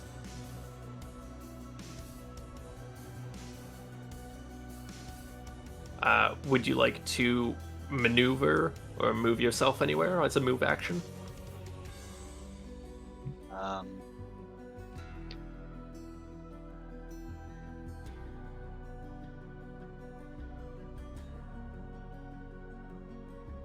I'll move up here, I guess.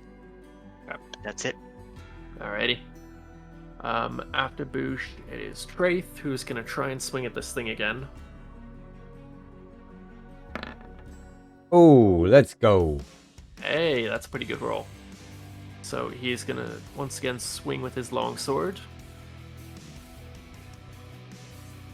I don't like the 3D dice. I'm gonna stay with them. Fair enough. So once again, he swings into this creature, not making as much purchase as you would imagine he normally to do, but the creature sort of hisses and backs away a little bit from his sword. Austin, you're up next. Are these torches? These are, but they are currently extinguished. Okay. So what I'm gonna do is I'm gonna use my movement to move in front. I'm going to light the torch with my contript, and then for my bonus, I'm going to try and toss it at the shadow. It is built into this stone plinth. You would have to break it off to move it. It would require a strength check. Okay. Instead, I'll. Okay, fuck. You can still light it if you'd like. Oh yeah, I'm going to light it, and as a Okay. bonus action, I cantrip. Hold on. I have one to make wind, don't I? I'm not sure. As you light the torch, however, you watch as this area is now illuminated. Okay. And I guess from there I will fuck.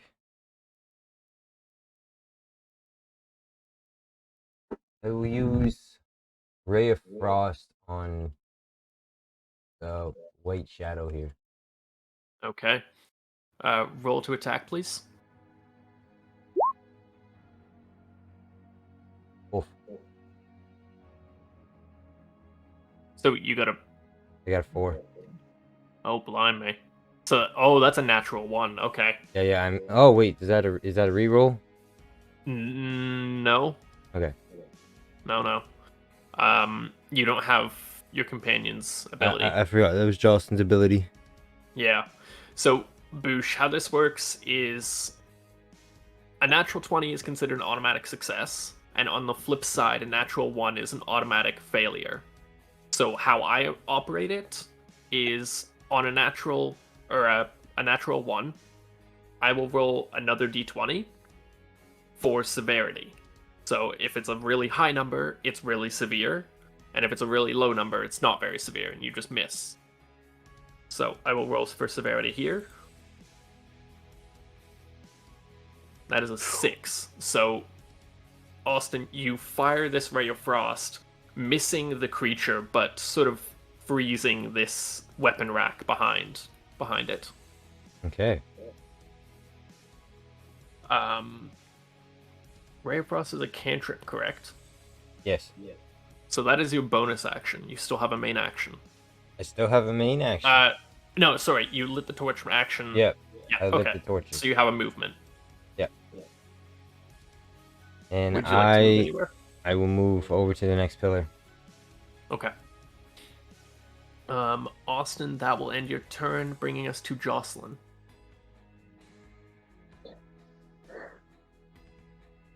I take.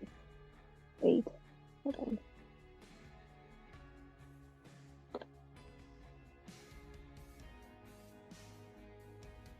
So I continue using my hooded lantern Mhm. and kind of shine it between the new figure in front of me and the shadow figure.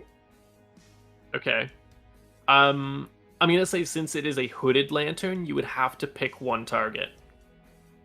Oh, fuck.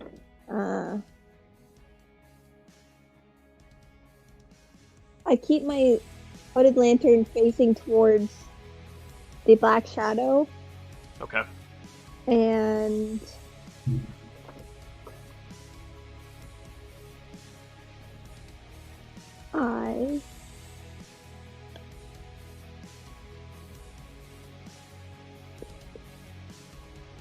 I take out my short sword.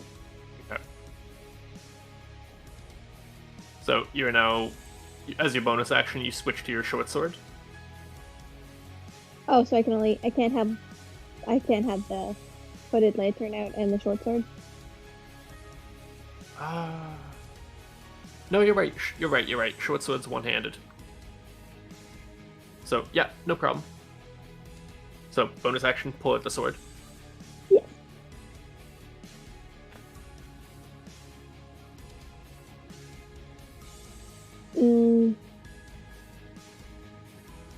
Hopefully.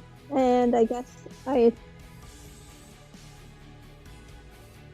don't really move from my spot because I don't know what this new creature wants to do yet. Okay. So is that where you're going to end your turn? Yes. Okay. End of your turn, it is the Somalisk. Once again, seeing this, how serious of a threat you pose now, Austin, it is going to point at you.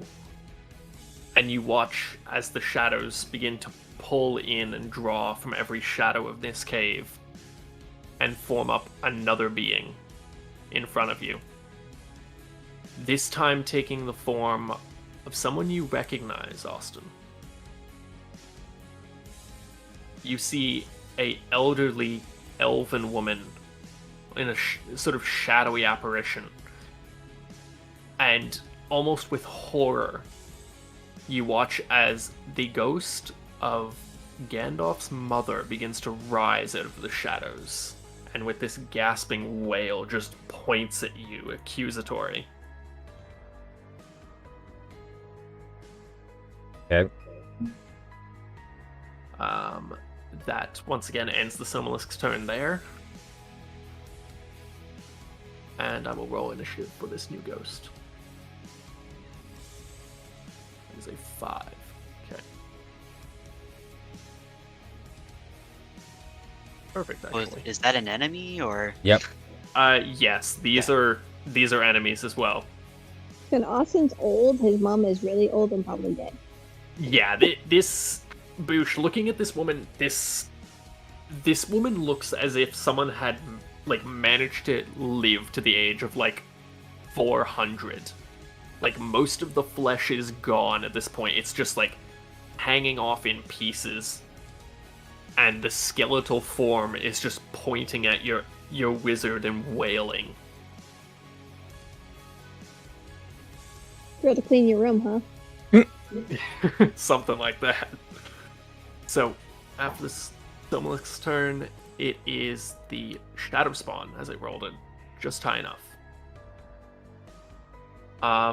Austin, it is going to, almost in one quick motion, rush towards you and swing out in front of you.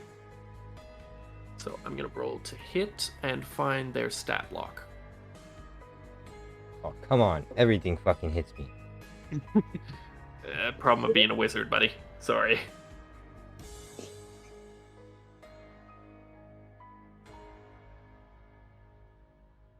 Okay.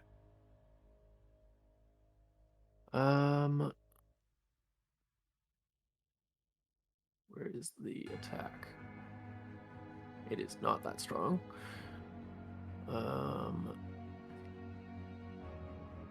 Okay.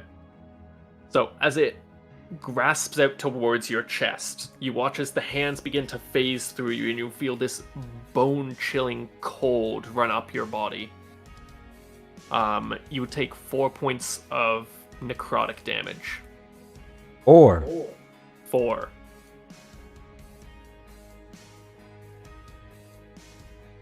Okay. That ends the Shadow Spawn turn, which brings it to the one in front of you, Jocelyn. Almost in sync, this creature rushes towards you and outstretches both clawed hands towards you. And it is going to roll an attack. That is a 10. Does a 10 hit you? your armor class. Yeah, it would be your armor class. I have 14. So as it rushes forward, you sort of flinch back and move a little bit as the light sort of cascades over your shoulder towards this creature. It sort of hisses and burns away and shies back. So that will be a miss. And that will bring us to the top of the round with Boosh again. You now see these ghostly apparitions, these forms attacking your companions. What would you like to do? I can move anytime too, right? Like right Yeah. I just seen Austin's face. Any- Yeah, Anytime I on had to your refresh. turn, you can perform your actions in any order you like. So you can move first, then attack, or attack, then move, etc. When did I press the pause button? I don't know how long it's been paused, damn it. What? Oh, I'm recording here, Seb. Oh, shit. oh. He heard it.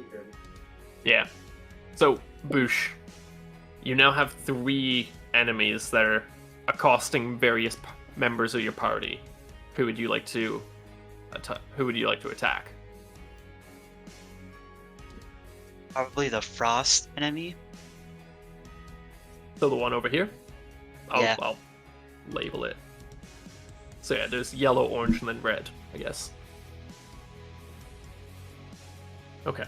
So you are just outside of melee range, so you can still shoot them. Or you can pull out your sword if you wish.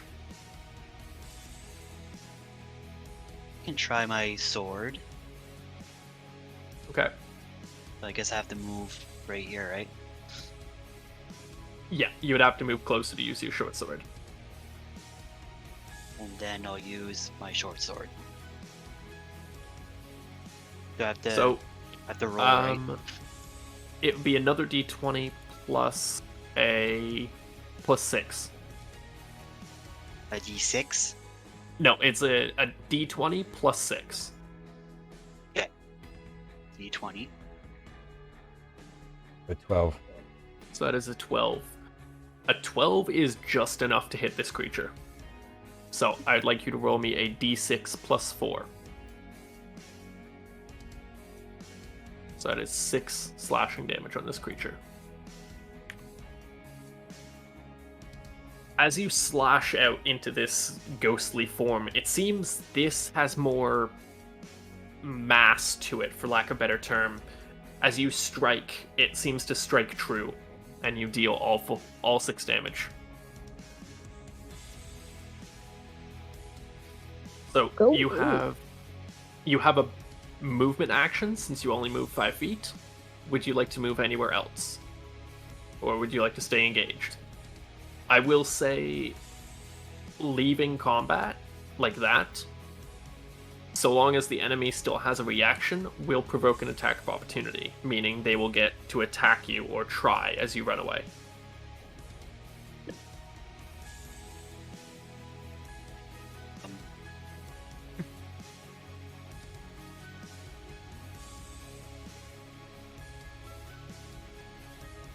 So if I run away, he can attack me, or is that what If you're you saying? run away, it gets one chance to swipe at you, but you still move even if it hits you. Okay, and if I stay put, it doesn't attack me? No. I'll try staying put for now. Okay. So that ends your turn, bringing us back to Traith, who is still one-on-one with the Somalisk. It is going to take it. He's going to take a swing. Man, he's rolling good today.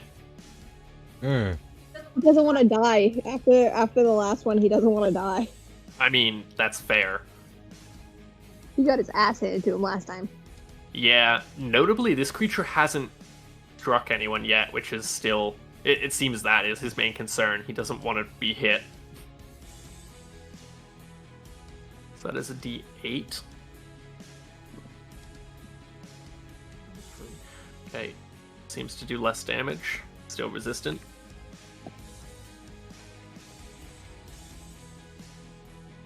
That ends his turn. Austin. Okay.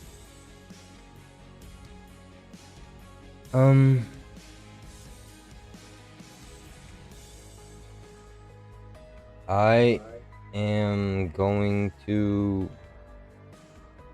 look at my mother and use Cash's Mind Whip. Okay. So, with that spell, do you need to roll to hit? I believe it's a physical weapon, isn't it? You physically lash out at one of your creatures you see within range. The target must have intelligence saving throw. On a failed save, the target takes 3d6 psychic damage. Okay. So, it needs to make an intelligence saving throw. Let me see its intelligence.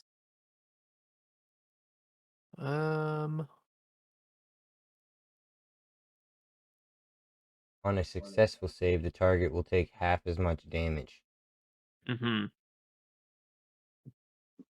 Okay. So, and the DC is 13, right?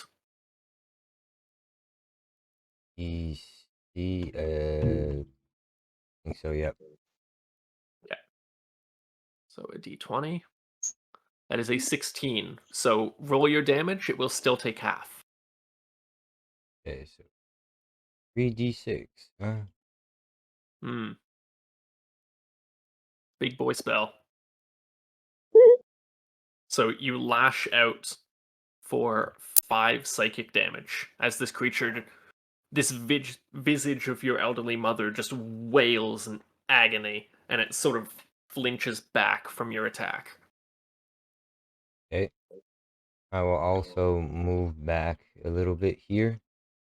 And Okay, that will provoke an attack of opportunity. oh shit. Wait, fuck. Okay, You can still do it, but it will provoke.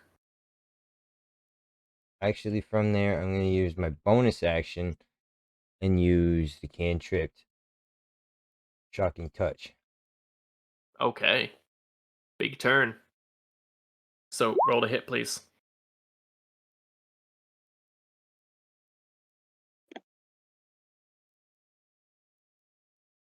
At 10. D20 plus 3, 10. Okay, yeah, I guess. 10 is not quite enough. As you sort of reach out with this electricity coursing through your hand, the ghost sort of weaves back away from you. It now seems aware of what you can do. So, is used a bonus. You have a movement if you'd like to. No. Okay. So after that, it is Jocelyn.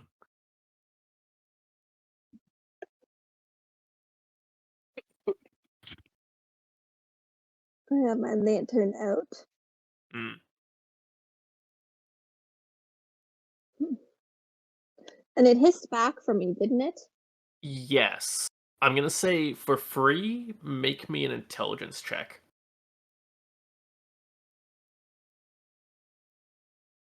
second.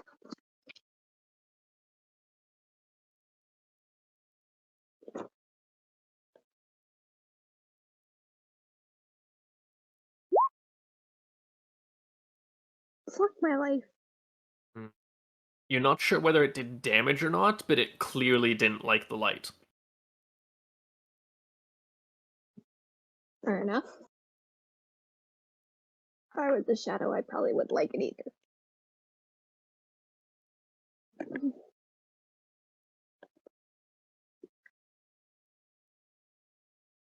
I turn my hooded lantern on the shadowy figure in front of me. Okay. And away from the other one. Okay, so you're aiming for orange now? Yes. Okay. You watch And as it, again, sort of shies away from the light as much as possible. and I try and slash at or stab at it with my sword. Are you using you're using your short sword, yes? Yes. Okay. Roll to hit. Huh. You guys didn't actually make me a button for that.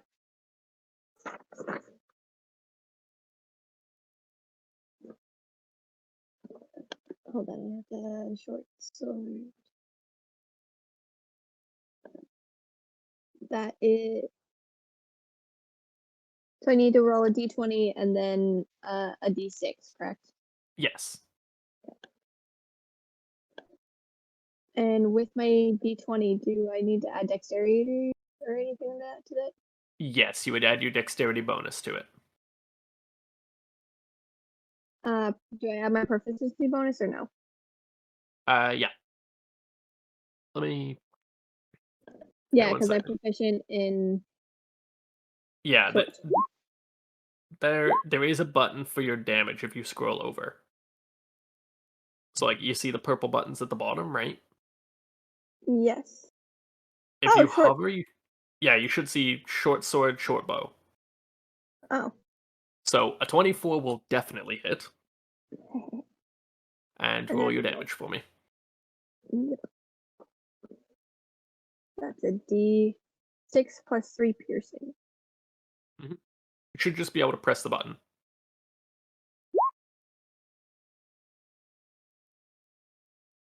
Okay.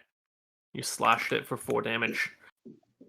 As you stab into this creature, its form seems to almost like shift around the blade, almost negating most of the damage, but you still see as you pull it out, this sort of ectoplasm fall out onto the ground and the creature wails. Oh. Does that end your turn there, or would you like to do something as a bonus?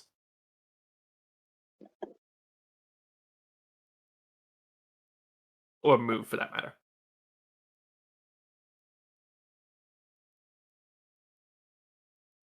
If I move this way, is that still disengaging it? If I just kind of move No. around it? So long as you stay... Oh, sorry. Let me get the pointer. So long as you stay within 5 feet of it, it does not get an attack of opportunity.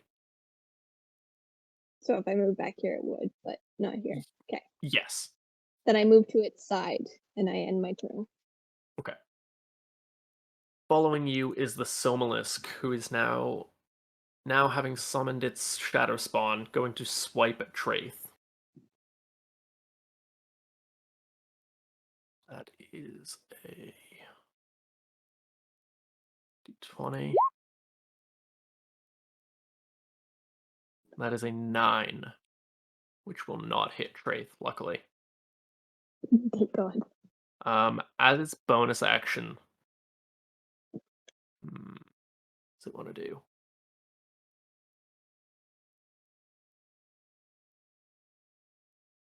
Okay, 1 second. I have to pull something up.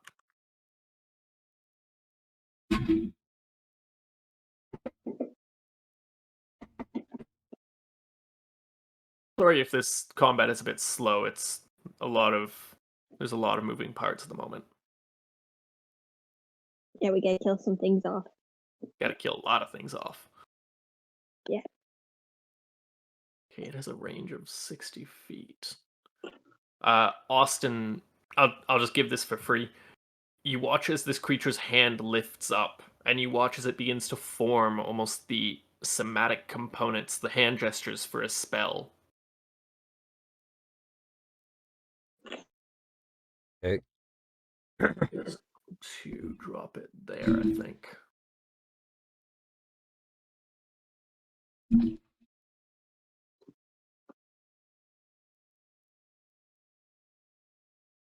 So, as you watch this creature sort of weave its hands in this complex gesture,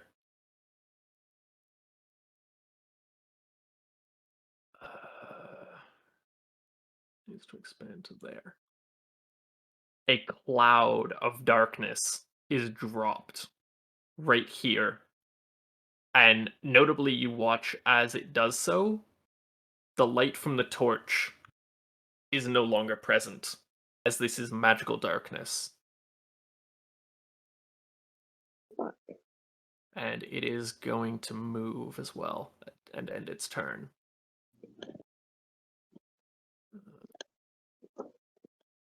It is going to move into the darkness. So, for the sake of this, you guys are not able to see what's going on inside the circle. I'm keeping it like unveiled so that you can still kind of understand where it is. Bruce, you're gone. I'm gone.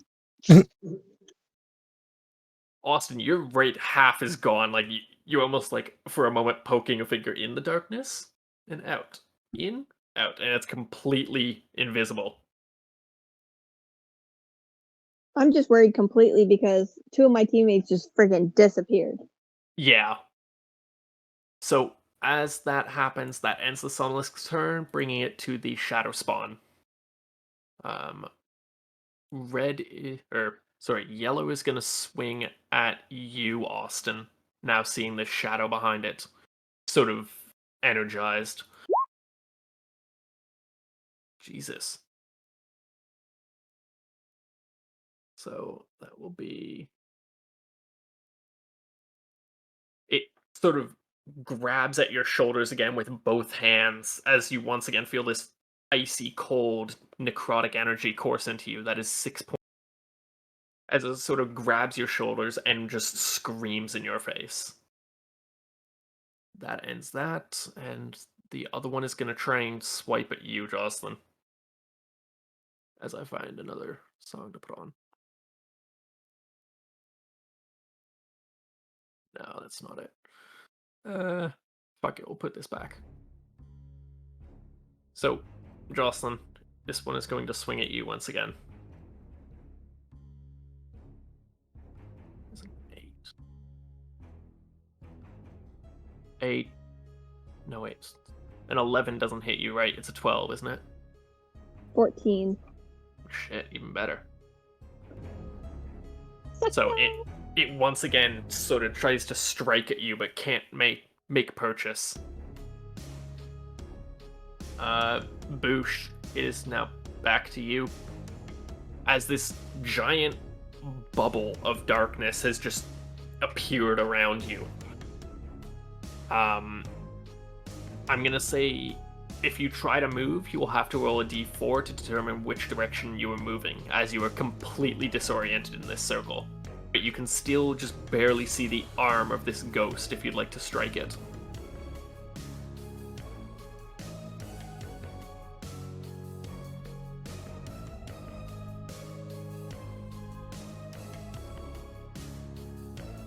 Are special abilities passives or? Special abilities, they should be. What are you looking at? Features or special abilities? Special abilities. Special ability. You're looking at darkness, right? Yes. Or dark vision. Unfortunately, because this is supernatural magic or supernatural darkness, your dark vision is not. It doesn't peer through this.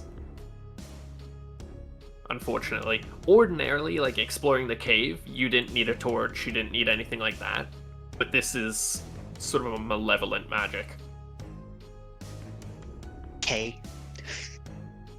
Sorry.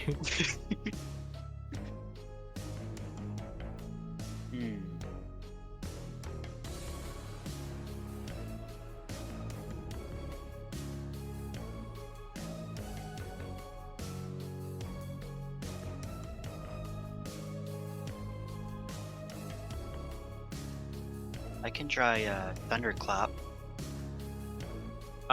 If you took one step towards it, oh no, you could hit the ghost in front of you. You're right. Would you like to do so? I will say, let me read the spell quickly.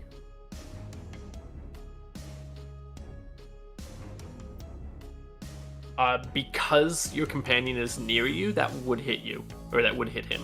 And because I'm being nice, I'll tell you that instead of just letting you do it. Even if the I hit my own teammates too. even if the Yes. pillar's in the way? The spell reads, you create a burst of thunderous sound, Ah. which would go around the pillar, which can be heard for 100 feet. Each creature other than you within 5 feet makes a constitution save. So it's not specific to enemies, unfortunately. You can definitely still do it, though. He could pass the save. That's risky. Your call.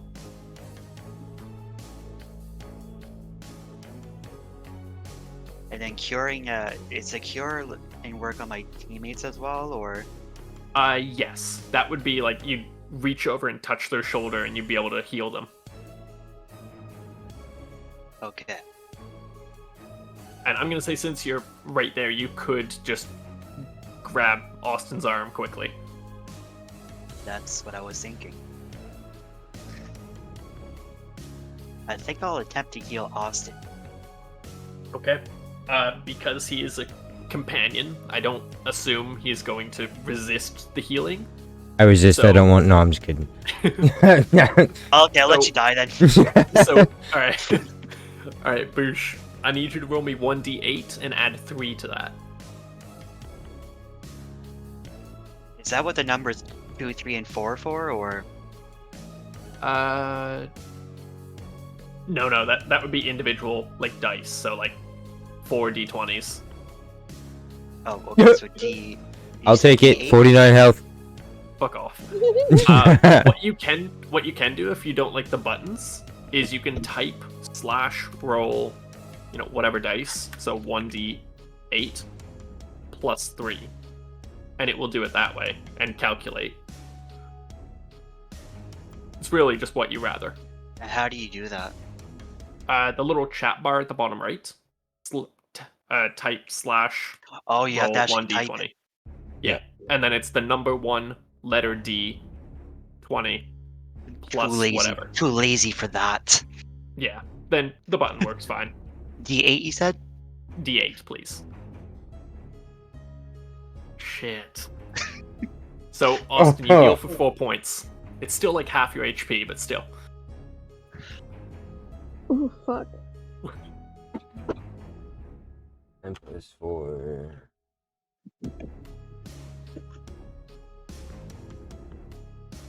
There you go. Is my heal global, or? What do you mean? No, it's Like, not an can I heal it? AoE. It's a self. Yeah, it's an individual spell, so you can cast it on one person at a time. Also, be aware at the top of your spell list, Boosh, you have limited spells per day, so you used one level 1 there, so you're down to 2 out of 3 for the day. But Oh, okay. cantrips, which is Frostbite and Thunderclap, you can use infinitely. Okay. I'll just put a divider here just for... Oh, wind. There we go. Alright, so that was your action. If you'd like to move, you still have a movement and a bonus action. And the rule is you can cast a cantrip on a bonus action as well. Okay.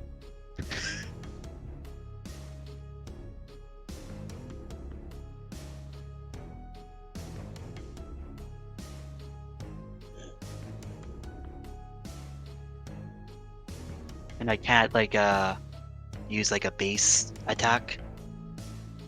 No, your attack Alright. action was used to cast the spell. Okay.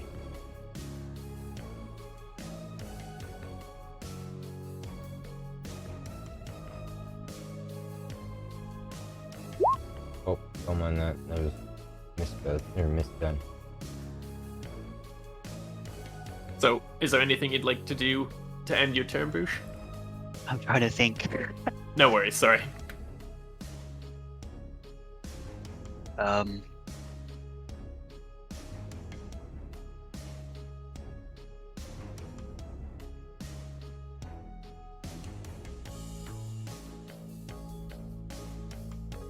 So if I used a spell on the main boss, it'll be like I'm in the darkness, so I won't be able to see, right? No, you wouldn't be able to see anything inside that black ring.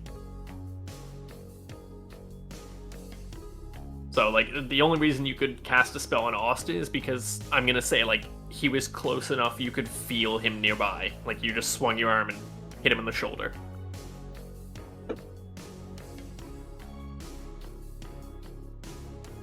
Alright, so if I move here. Mhm.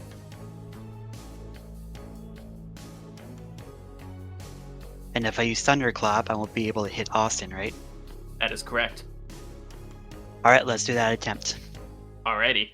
So, since it is an AoE, you don't have to roll to hit. I have to roll a Constitution saving throw for this creature.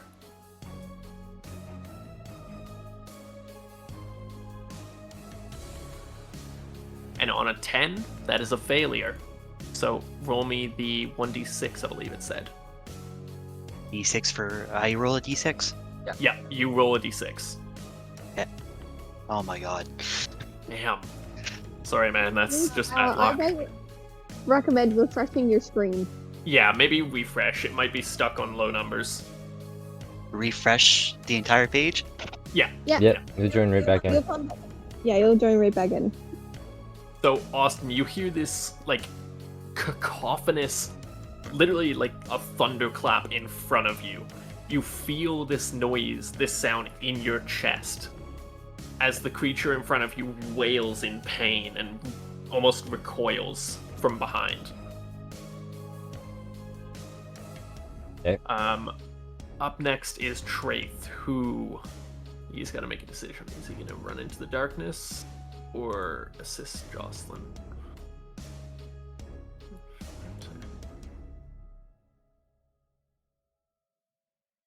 He's not that dumb. He's gonna stay out of the darkness and meet up with you, Jocelyn, as he takes a swing.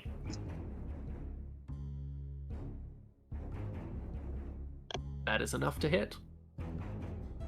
That will be a D8. Hey, he's not a dumb bum. Not this time. Well, yeah. I think he learned his lesson after trying to die. I mean, he didn't try. It was kind of an involuntary thing. But Yeah. as you watch, he cleaves down at this creature, catching it square in the shoulder and carving from the shoulder down to almost the mid-rib section. This creature sort of almost falters in its form. You can see the shadows almost fall off as it forms back up and continues fighting. After that, it is Austin.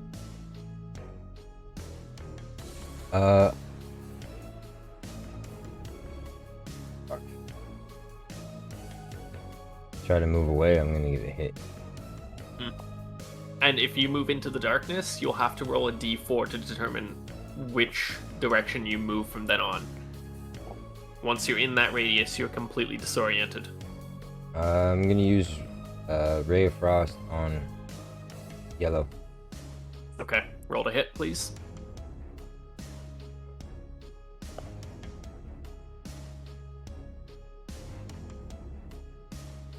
I love how you're not faltering, even though it looks like your mom. 16 will definitely hit. So, roll your damage. 2. Holy, I am just getting the worst takes today. So, as You you just got clobbered. as you shoot this ray of frost into this ghostly form of your mother, you watch as the ice hits her in the sternum and begins to expand outwards. She sort of shakes off the worst of it, but you can see she is looking really rough. I'm gonna do it again. Okay, do it again. Maybe you gotta refresh shit. telling you, I'm getting the worst takes I'm sorry, man. That's every fucking time. brutal. Alright, I will roll for severity. 11. Just misses. So, is there anything you'd like to do? Well, would you like to move? No. Okay. After Austin, it is Jocelyn. Is the apparition now engaged with fuck, what's his name? No, it's still focused on you at the moment. I stab at it again with my sword. Alright, roll to hit.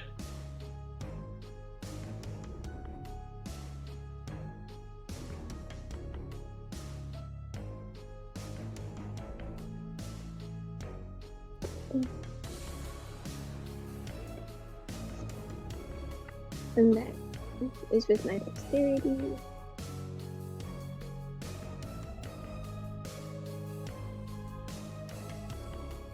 Oh shoot, I had that on D6, my bad. No worries. And I forgot to add my proficiency because it's a short sword. Try again! Yay! That'll hit. Roll your damage.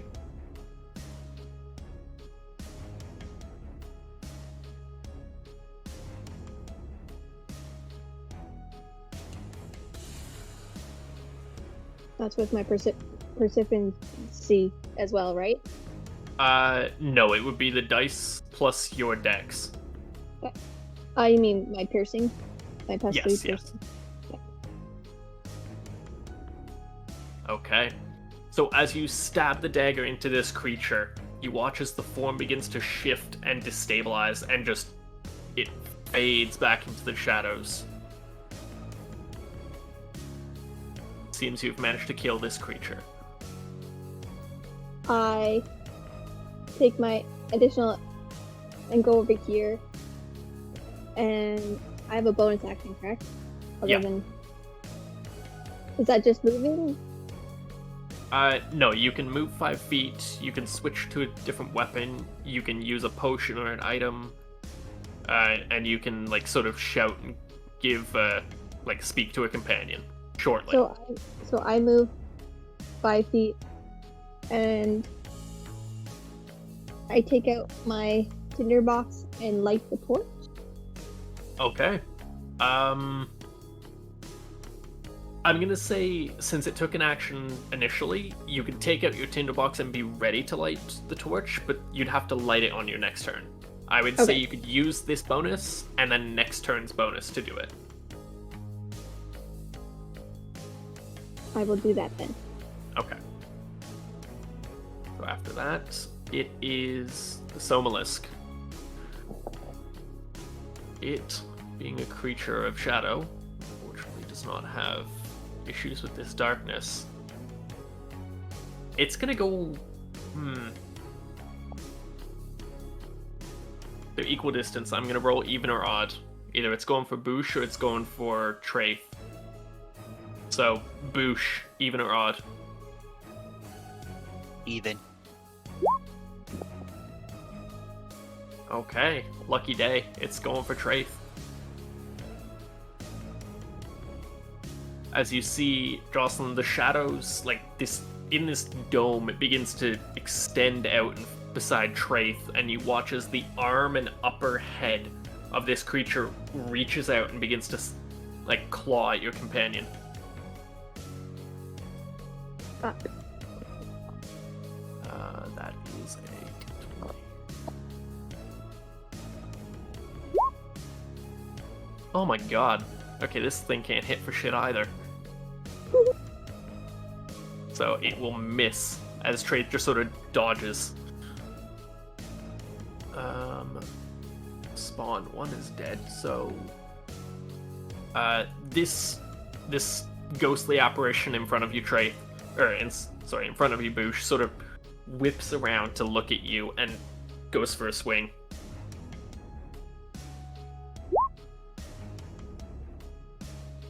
They can't hit either. So as it swings, it can't quite make purchase between your armor as it misses. It is your turn, Boosh.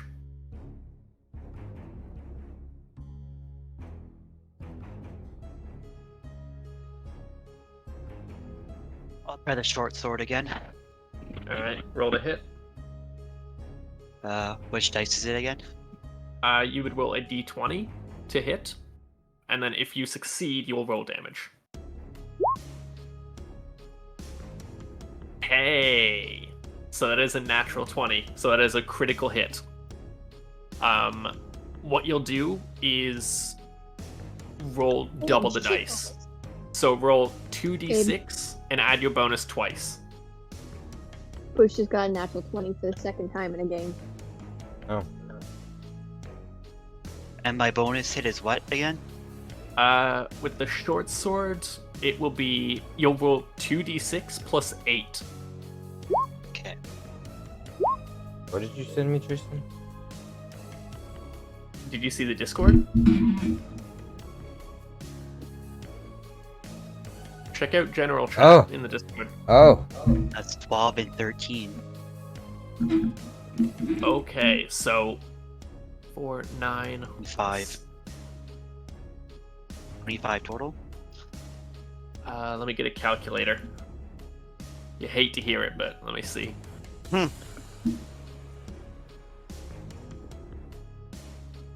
Plus 8.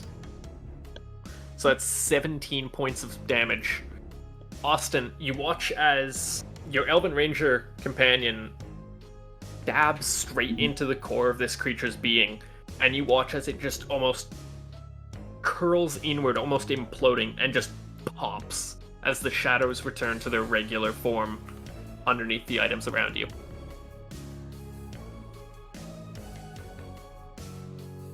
Yo, Noodles plays too? Jesus Christ, we didn't... Austin, how did you never tell me that almost all your friends play D&D? Because we didn't know! And we still, like, Mariah and her hubby Tyler still want us to go over and play. Alright, so... Jesus Christ.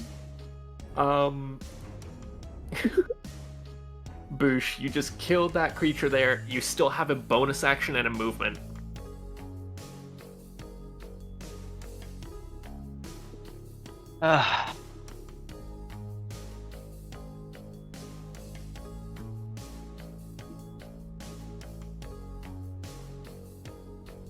These rocks just on top of me there, are those like all rocks or short rocks? What are those? These to your side? No, the one just Here? yeah, right there. They're like stalagmites, so like they're like sharpened rocks coming to a point. Those ones stand about 3 to 4 feet tall. Okay.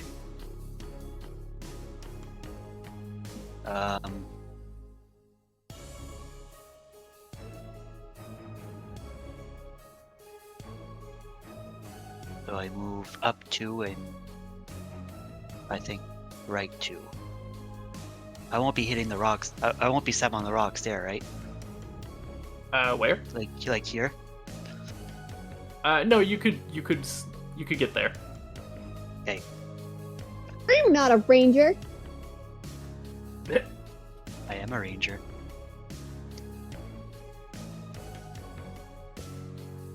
Hey, 2, I think. You're a ranger, yeah. She's a rogue. Or a rouge. Salt me. Alright, guys. So, Boosh, you've sort of navigated around the darkness. Is that as far as you'd like to go, or would you like to move further? Because that's 20 feet. You could still do another 10. If I step in the red thing, does it affect me at all? You don't know.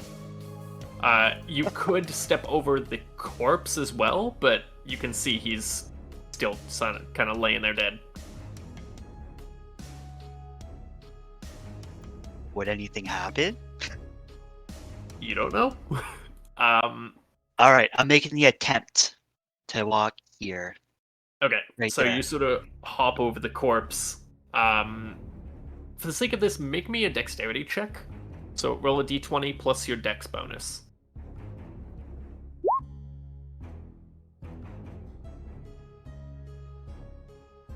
Which is +4, right? Yes, it is. So a d20 plus 4. So 9 + 4. 13. 13? Okay, something interesting happens. So as you step over this corpse, something catches your ankle and you rip. You still make it to the tile you're on, but you watch rolling towards you is this wizard's possibly magic staff. Okay.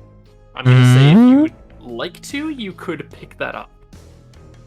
And then on your next turn, maybe examine it further.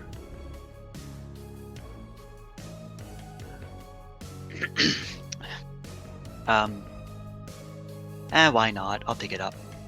Okay. So add to your inventory wizard staff.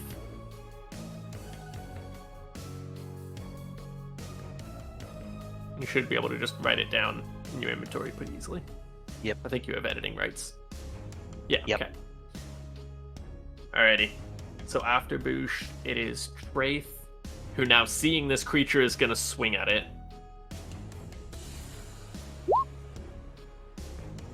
Swing and a miss, goddamn. As he swings, the creature just like a mole, just pop, darts back into the darkness and reappears a moment later. Austin, it's all on you. All right.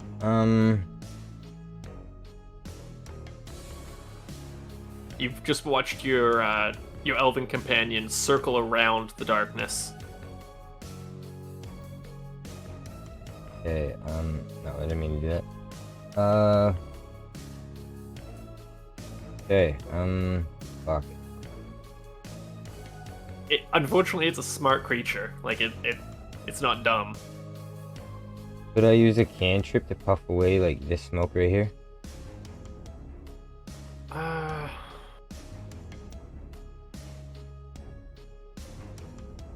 Let me check the spell. Let me quickly check.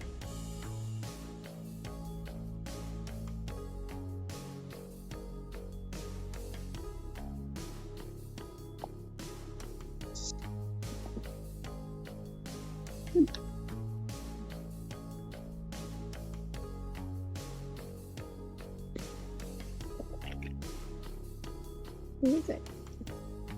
Can you just spell area open it seems like it's not so much mist as it is like shadows, so wind might not have much of an effect. Okay. I'll tell you that for free.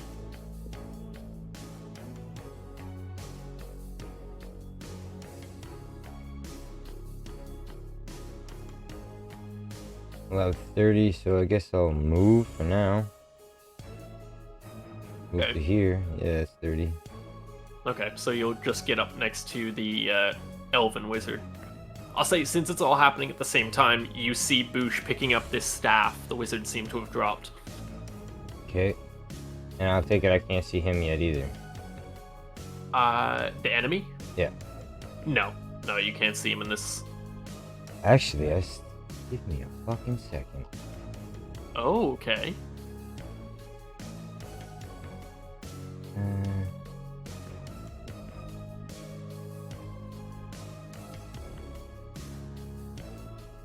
I am going to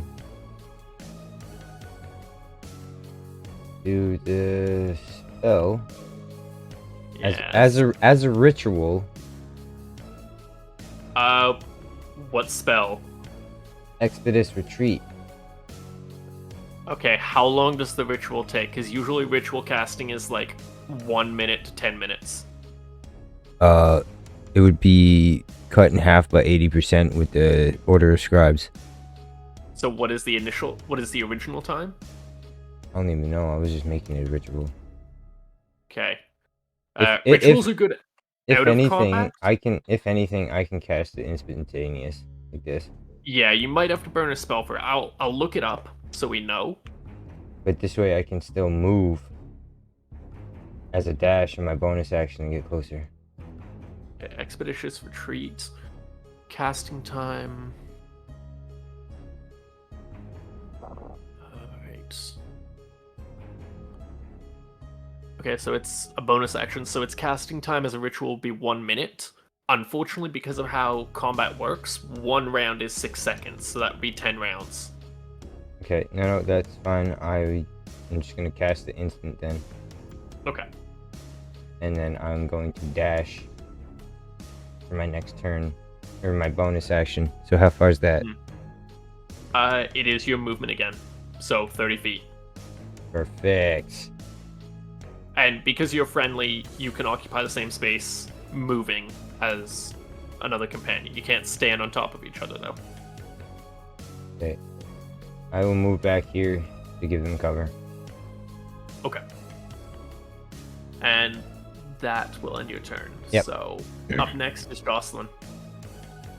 I light the torch. Since It's I your have my bonus action. That is my Okay. bonus action. I will draw in the shape again.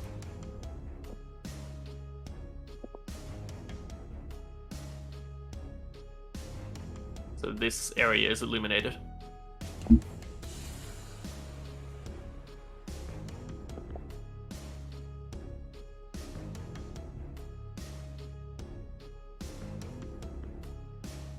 And that was your bonus action. What would you like to do something as an action or a movement?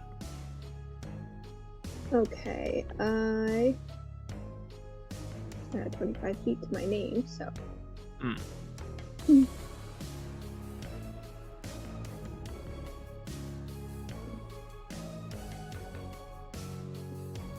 How big are these rocks? They're about 2-3 feet tall. So, they're like my height. Yeah, more or less. Noticeably, they are stalagmites, so they come to a point as well. Fuck that.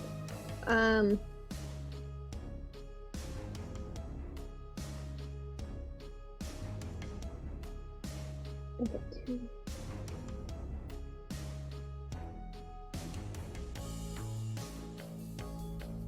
So, okay. If I get to here, there's 15, 20, 25 right here. Right? Fine. So you want to go here, behind the rocks? Right here. Okay, yeah, you can do that. But, Yeah, so I sprint to there. okay. I still have my lantern out, correct? Yes, you do. You haven't put it away, so yes. And I have not used my... So I use my bonus action to light that.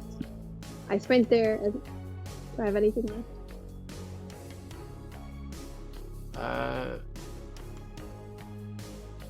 Bonus action lit. You moved. You still have an attack action if you'd like to do something. So, like... Could I still point my lantern at the shadow? Yeah, you can do that. I will do that. Okay. So you're now pointing light towards it as well. Right. It is the Somalisk's turn. I need to get the shadow spawn out because it's dead too. Seeing that, it's not happy. It's in a bad position.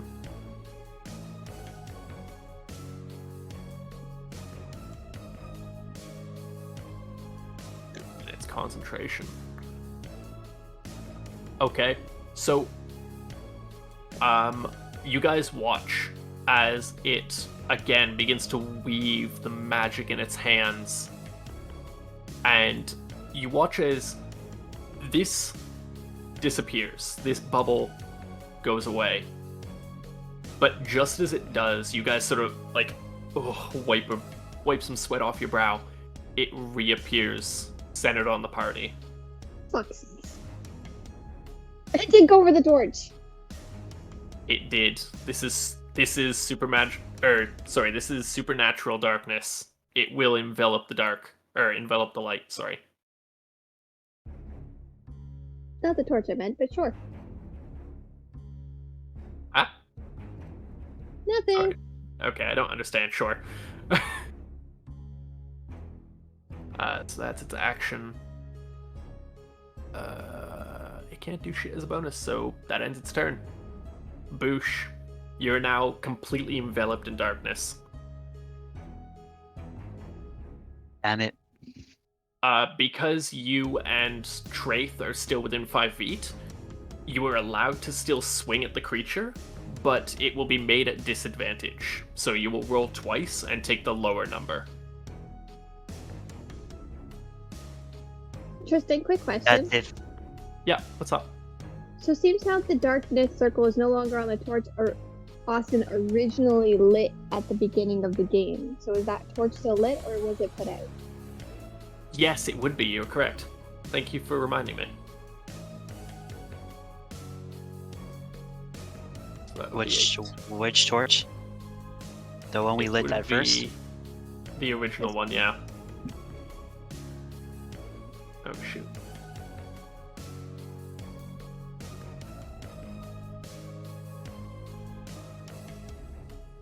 So that would be illuminated, but not the inner darkness, not inside the circle. Boosh, you were saying. I don't remember. Okay. So you can attack. You can still attack since it's within 5 feet, but it would be with disadvantage. To roll twice, take the lower. Or you can try and navigate your way out of the darkness. It's up to you.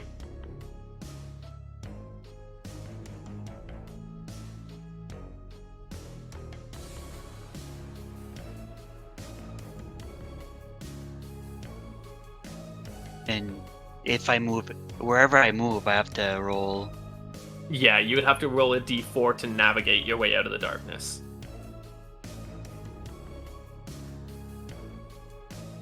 Okay.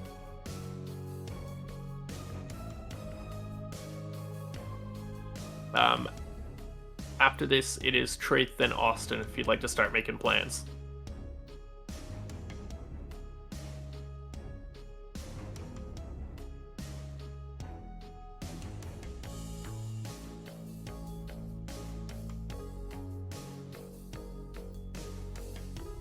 I think I'll do an attempt on Thunderclap again.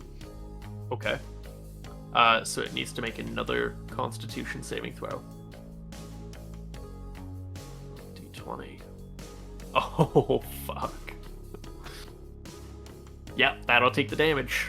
So roll your d6. Ew. This seems to take the full damage. It doesn't seem resistant to magic.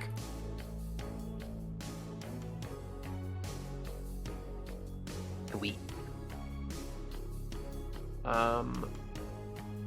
After that, it is Traith, who's gonna try and swing at this creature.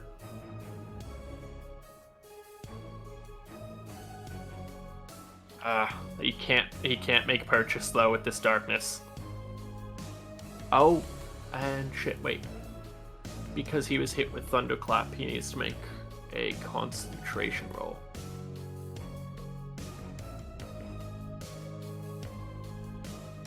Shit. Nice job, Boosh. As you Thunderclap, it seems this creature loses its concentration on this spell it cast, and the darkness dissipates. Ooh. Nice roll.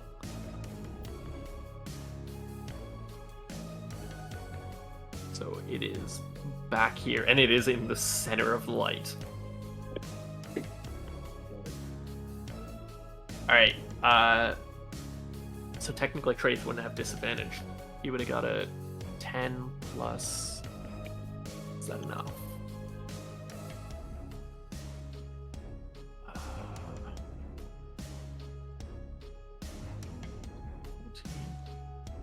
That is not enough. Okay, it's still miss. So, Austin, it is on you again. I hit The this light is- motherfucker with a level 2 magic missile. Okay. Yeah, the light is now fully illuminating this room. This motherfucker better be at disadvantage. He's not having a good time in the light, so roll me your magic missile then. You just gotta roll your damage. Oh wait, I didn't do the level 2 stuff. I'll pull it up. I think you just roll an extra dart.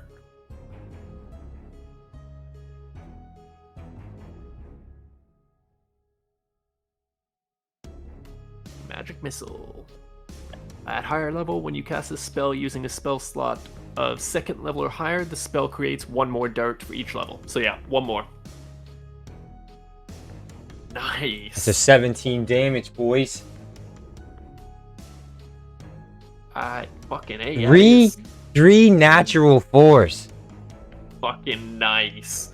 So you absolutely bombard this creature. It is being struck shoulder, head, gut, and it is just being battered by these magical darts. As it peers back up at you with these eyes, these glowing eyes, it looks haggard and pissed as fuck. Okay, It is still going. good. Because I'm going to move in front of it and hit it with shocking touch. Oh, Austin is out for blood now. Alright. Go ahead. Roll. You gotta roll to grab it.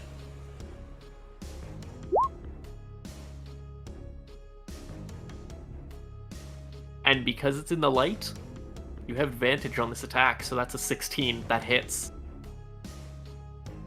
Roll your damage. Let's go! It's a 1d8? 1d8. Alright, 7. So you grab this thing almost in the core of its being. You feel that cold, necrotic energy. Not doing damage, but your hands feel icy cold, but you don't care. You grab on and electrify it. It is standing, but it looks as though this creature is on death's door. Well, I'm all done with my turn. Alright, Jocelyn, it's you. You can now clearly see the enemy, and your party is almost encircling it.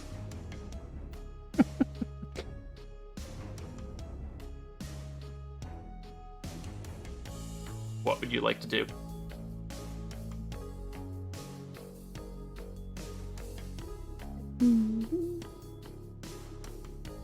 You could also stand here, and you'd be able to hit it. You can strike diagonally.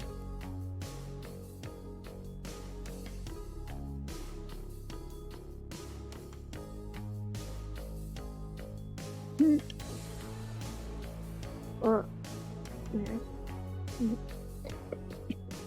what do I do?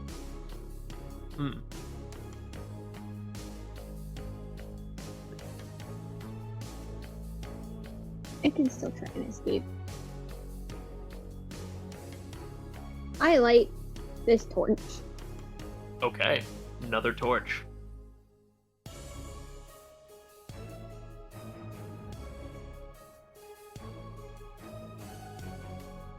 That's So that part of the room is now illuminated as well.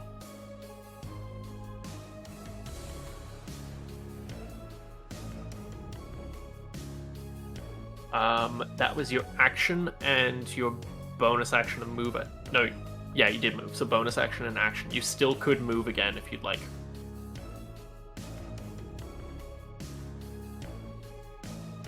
Yeah, you can move again, babe. Yeah.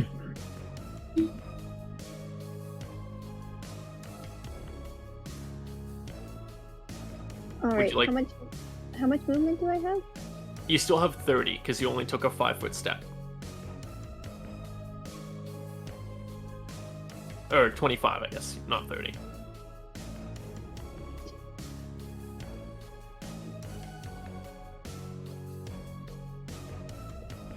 Can I make it to here?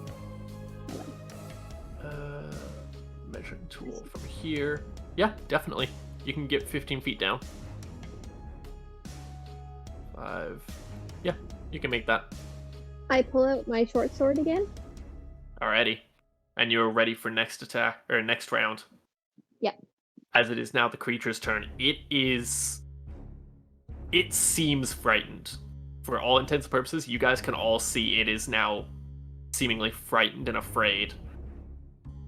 Can it get out of here somehow? It's gonna try and flee. Attack of opportunity. Yes, but it's looking at its options, not necessarily movement. It's used those. It's used that. Shit.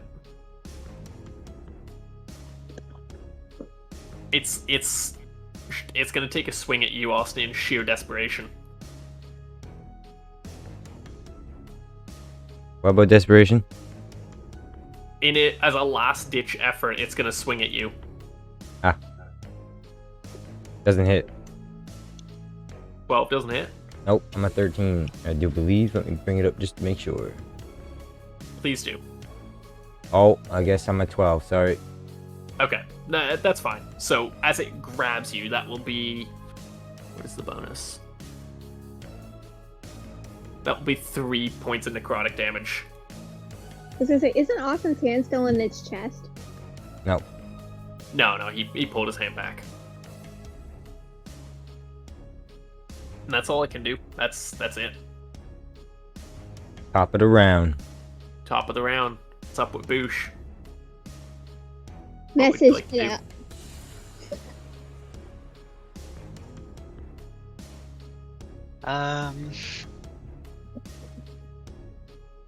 I can use my short sword where I'm at, right? Yeah, you could. Okay, I guess I'll do that attempt. Okay, roll to hit, please. That's D20. D20. Sorry.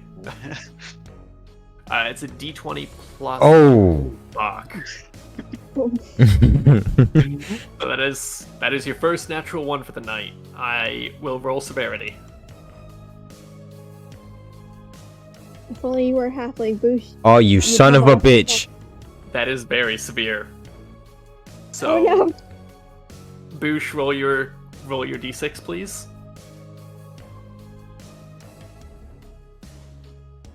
Oh Well, my that's- god. That's fortunate. Thank you.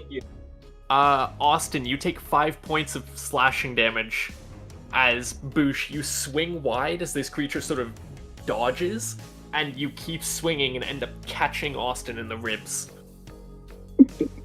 Ouch. I'm gonna fucking die. You do that again. No joke. Sorry, man. The dice giveth and the dice taketh away. Stupid Just dice. be happy you didn't crit again. Alright, so that is your attack, Boosh. Would you like to try a cantrip as your bonus action? Hmm. I wouldn't suggest Thunderclap, but it's an option. Don't you fucking dare.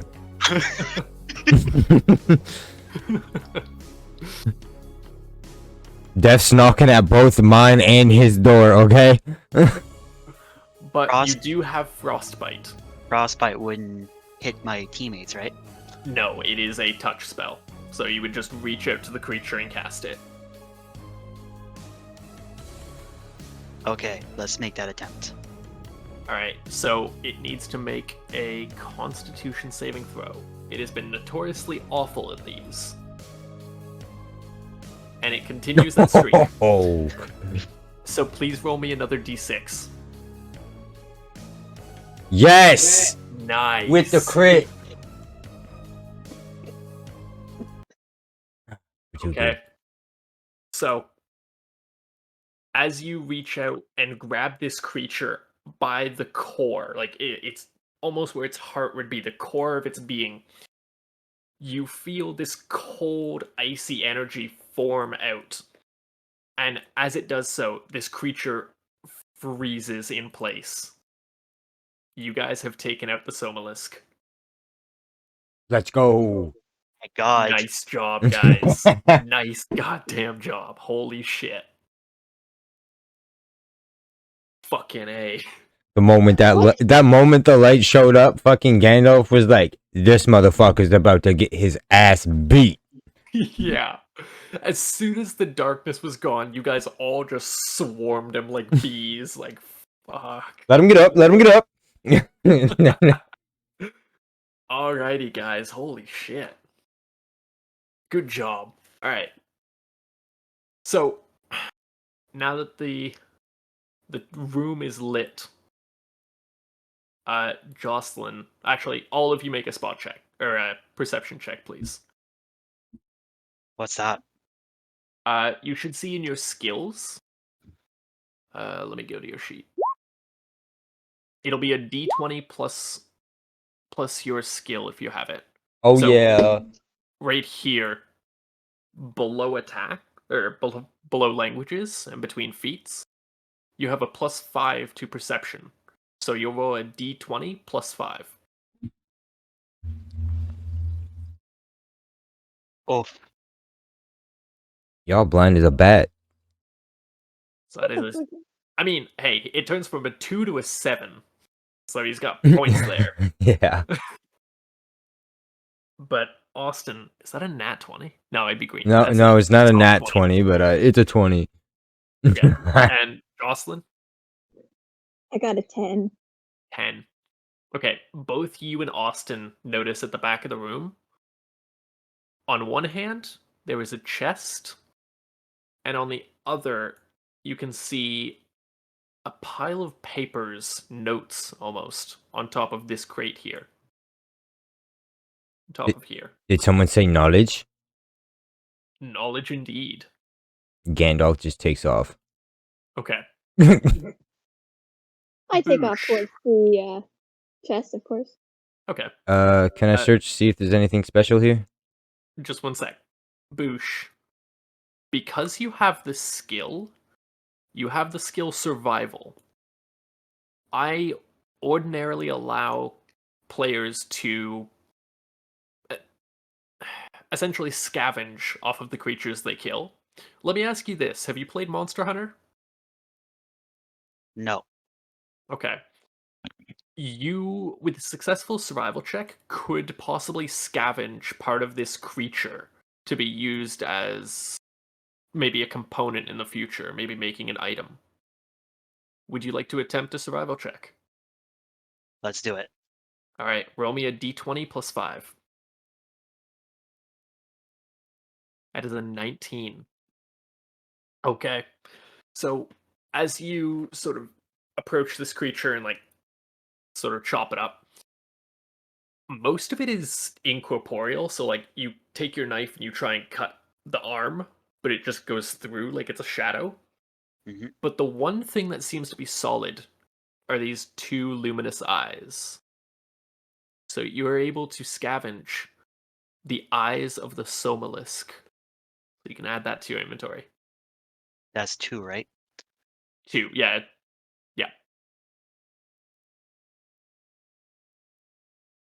2. Oh, 2 times eyes of what?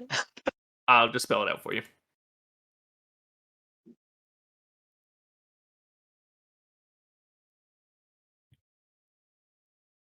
There you go. Right. Alrighty. So, Austin, I'm going to get to you last because there's a lot of info. Yep. But we'll start with Jocelyn. I would like you to roll me an investigation check, please. Yay! Investigation.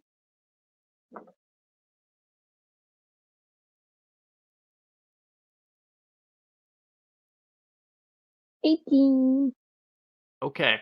So, just as you run up to this chest, you're about to, like, crack it open to look in. You notice, at the edge of the chest, there is a wire. What's it? So, you know this chest is trapped.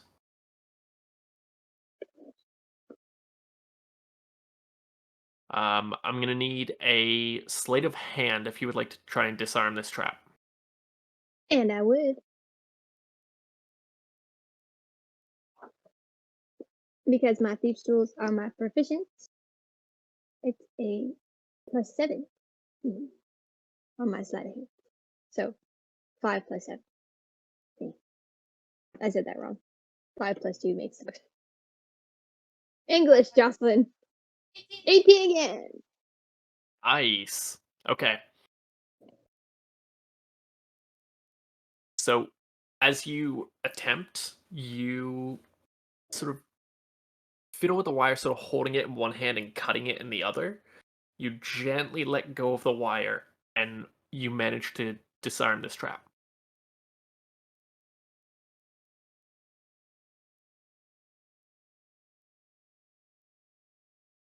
Um, Flipping the chest open. Let's see what you find inside. I flip it open like a greedy little gremlin I am. A little bit, yeah.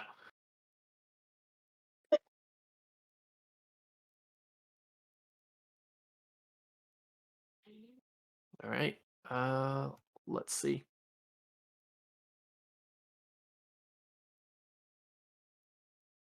Hmm. Sorry, just a moment.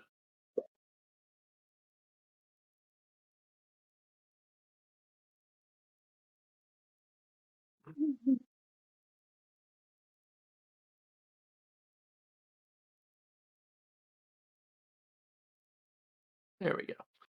All right. So inside, you see two small leather bags and a rolled up piece of paper, almost a scroll.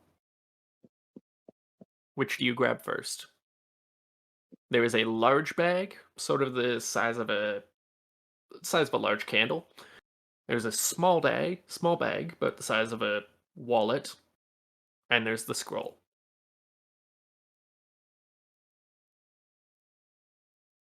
Is this me? No, this is Jocelyn. I grab the scroll to let little wizard man know about it. Okay. He's more the brainy type. So I'll say for that, just like you toss the scroll to Austin, and Austin, the scroll just lands on the crate in front of you, like pop.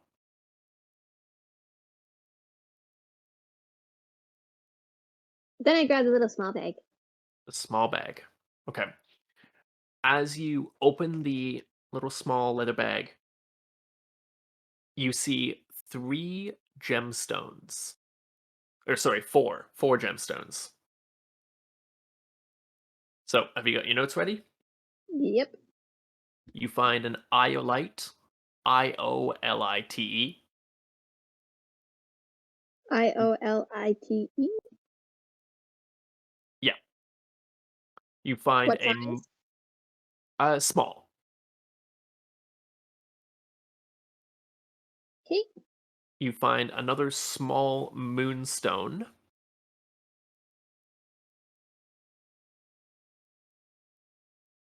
All right.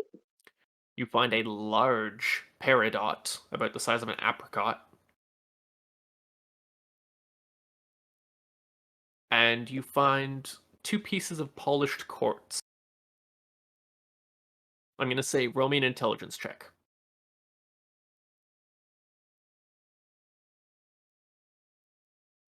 I'm going to What say was their roll an size intelligence. again? Sorry? What were their size again? The Uh, polished quartz? Small. Small. Roll me an intelligence check with advantage, actually. Okay. That's an at 20. Shit. She ain't even need to roll the other one. Do it anyway. I want to see if you get double nat 20, because I swear to God if you do. Is that was with a +5? Do I Yes. continue with the +5? Yeah, just roll another d20. If you get a double nat 20, you'll get extra. Holy fuck, you nearly did. Okay. Shit. Jocelyn, as they stand, you know the 3 small gems are probably worth about 200 gold. You could probably like upsell them for that roll. You can probably upsell them to 300. And the peridot, you know, is worth 400 itself.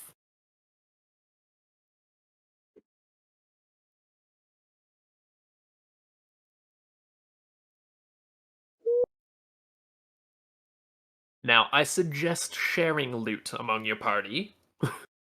I was going to actually. and you still have the large bag in the back. Open that sucker up as well. As you grab the bag, you almost struggle to pick it up. It is very heavy. And as you heft it out of the chest and open it, you find 1,200 gold.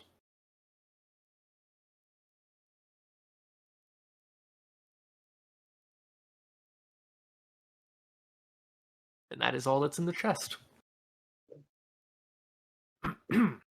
Fuck yeah. Austin, I need to pull up my notes. As, no pun intended, you find a note.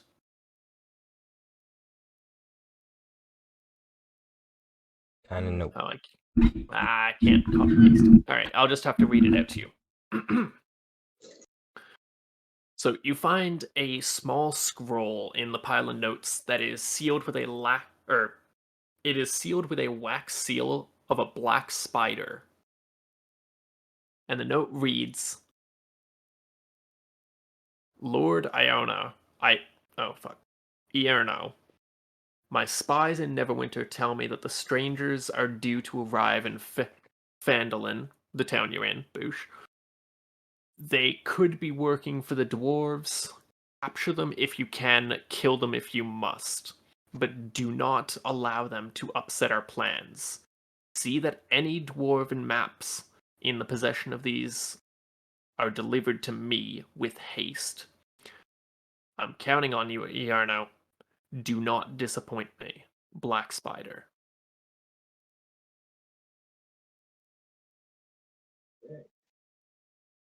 Cool. I'm gonna say, reading that, give me an intelligence with advantage. That's me, right? Austin. Oh. Sorry.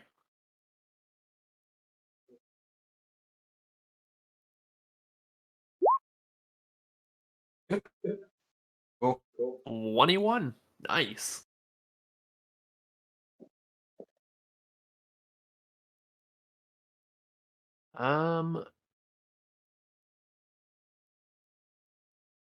You figure out now what they meant when they said the council.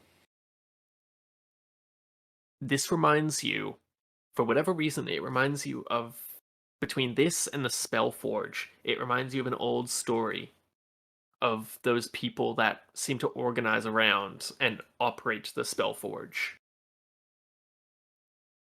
And you realize now, the wizard that was killed in this cavern was part of the Lord's Alliance.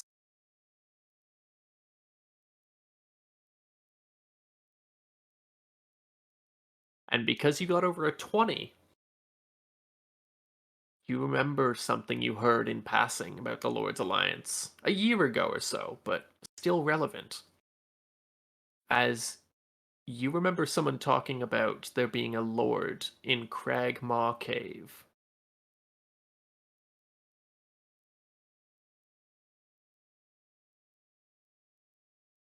Now that is something I would take notes on. Oh, I just did. Alrighty. So, Boosh, while your companions are, well, ransacking this base, is there anything you'd like to do? Investigate? Is there perhaps any loot you'd like to gain from maybe the dead guards, the wizard?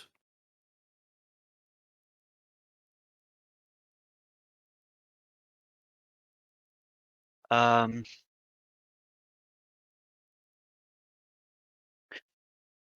is it possible to give items to another player? Yeah, absolutely. So I'd like to give my wizard staff to the wizard. Okay. Austin, you're handed this ornate sort of birchwood staff. At the end of it, you can see a large orb, almost the size of a grapefruit, made of transparent glass, and inside is a large ruby.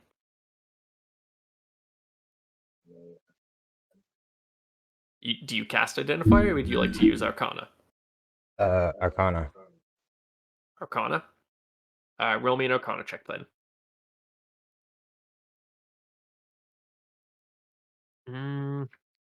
This staff is definitely magical, but what exactly it does, you don't know. All right. Would you like to do any more digging, or would you stop at that? What was it? Like, was that all the notes through there, or just right here? Um, that seemed to be the most prevalent note. Other parts you see like an entry in a journal that catches your interest, Yeah. and that's because it seems to pertain to the Somalisk. It seems somehow there was a rift between realms down in this cavern where the two dimensions seem to get very close and overlap. And this was between the material realm where you live and the realm called the Shadowfell.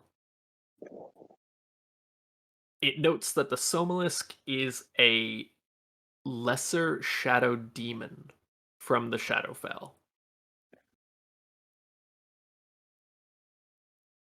Okay. Given that, it's it seems Iarno may have been trying to overlap these realms more and bring more power through.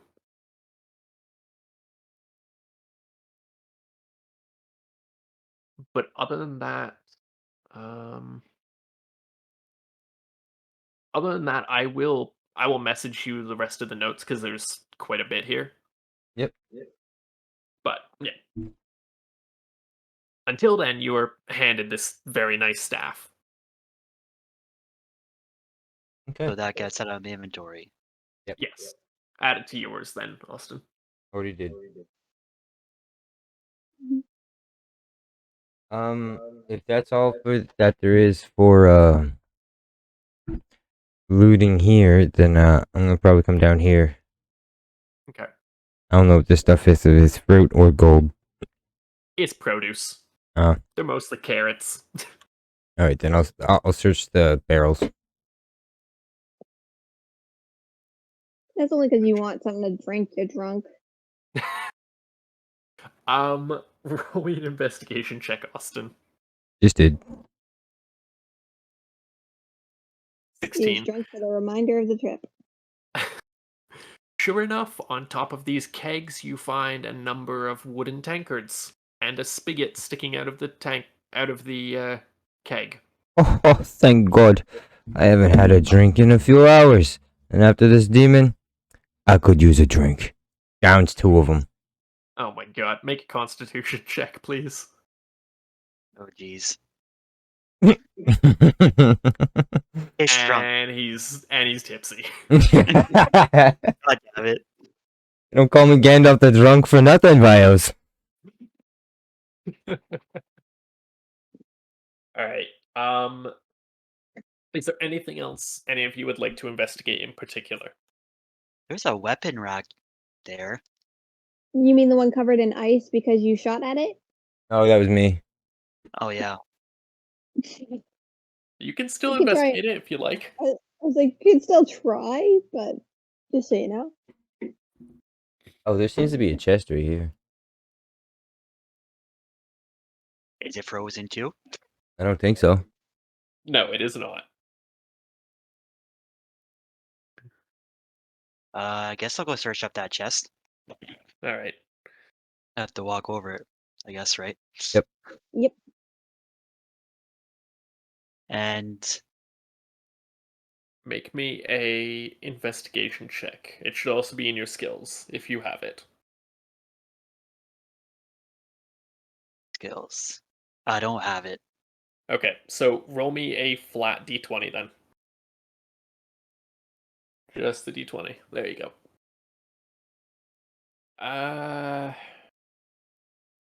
Inside this chest about you find about 100 gold in gems.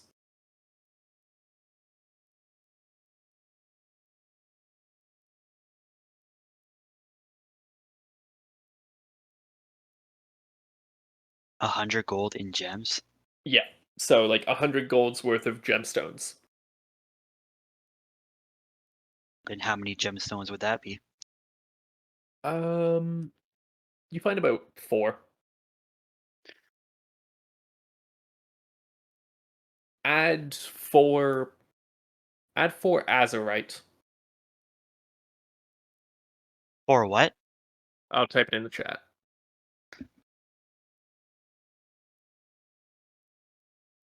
For azurite. Wait, which chat? Oh, on roll 20, sorry. No, make sure that's not our car. It's not our car. Oh, It's not our car alarm. so it. So is it 4 of those gems or gemstones? Yeah, it's 4 of those gemstones.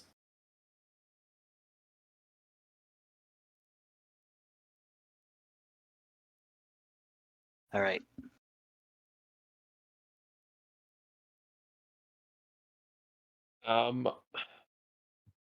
Austin, Yeesh. in your drunken state, I would like you to make me one more investigation check.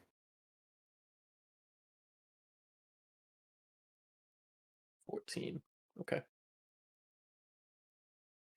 You notice something. Your highly trained eyes at this age notice something across the room sitting on this table beside Boosh.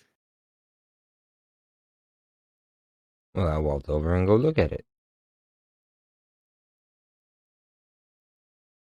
On this table, you notice sort of buried in more like mostly unimportant papers is a small gambling pool.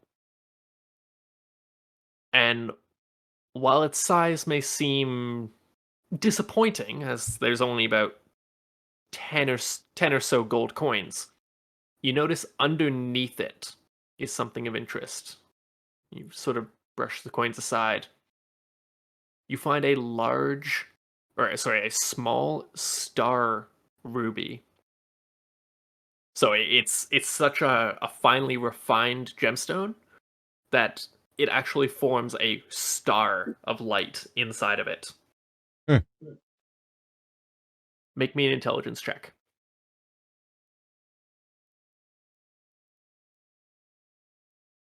I may be drunk, but I am smart. You certainly are. This ruby itself is probably worth about 500 gold. Okay. So you can add that to your inventory.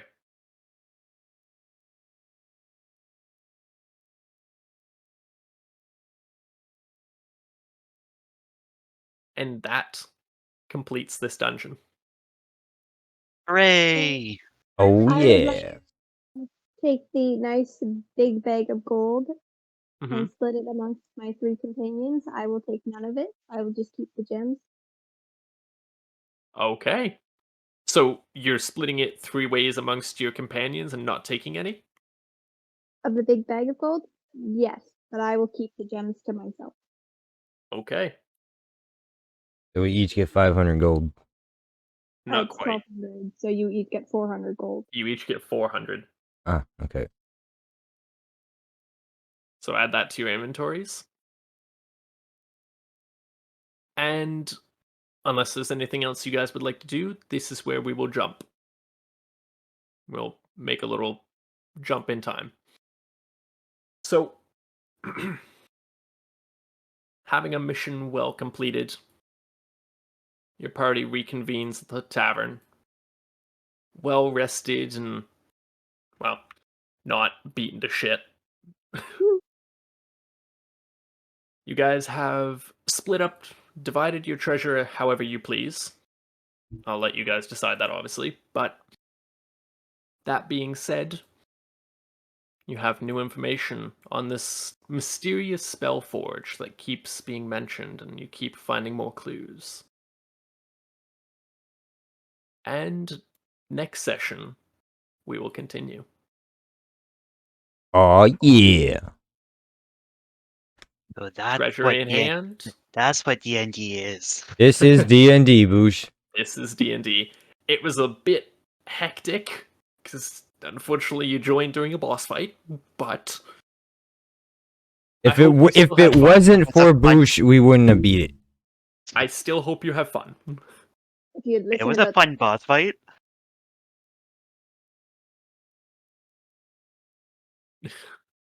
I'm glad at least you guys enjoyed it. Jocelyn, what were you saying?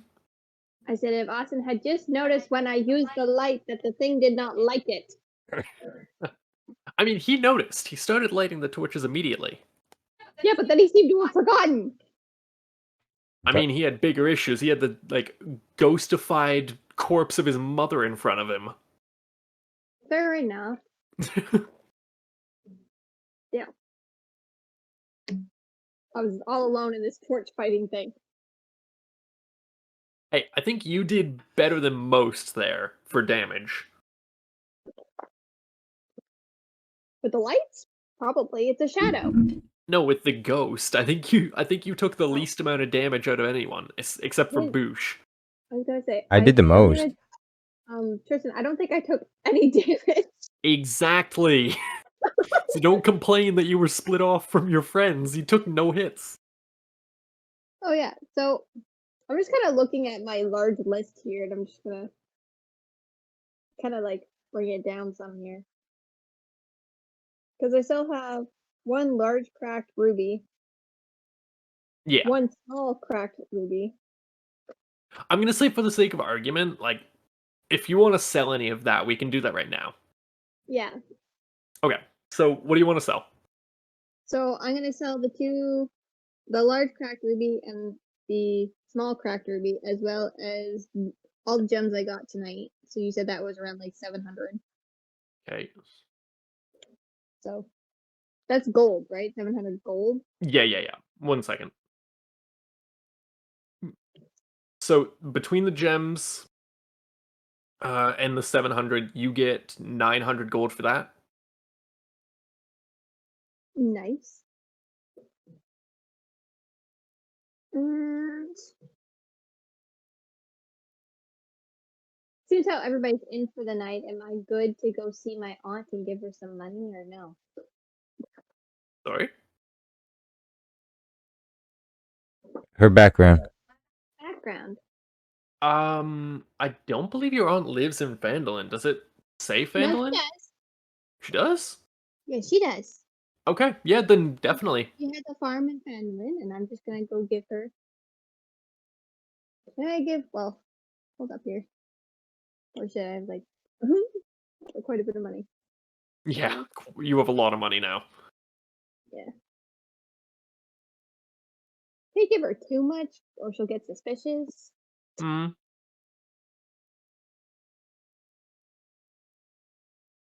Because I still have 3 silver with my large amounts of gold. Hmm.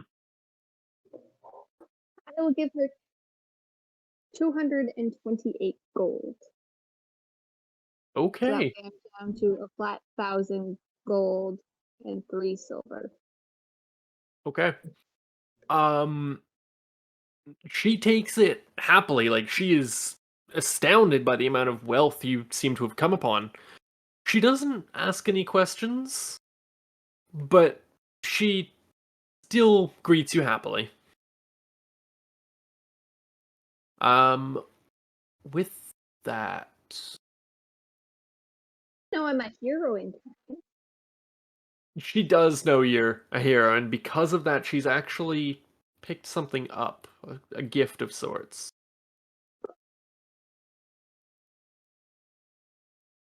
Yeah. And if my internet wants to respond, I will get it for you.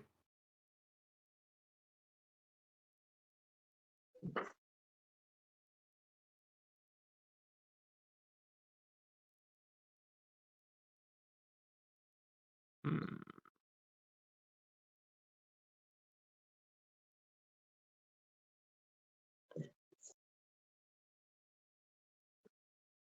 Okay. She has this. She hands, like, almost wrapped in silk. She comes out with this glass jar, sort of shaped like a wine bottle. She unwraps the silk and sort of hands it out to you. you see a large bottle, almost the size of a wine bottle, but inside it is this swirling, almost golden liquid. And she explains that a, a traveling merchant passed by, and she had saved up for a while to buy a gift for her family member. My And she niece. explains that this is a potion of heroism, perfectly suited for the hero of Phandalin. One of the heroes of Phandalin.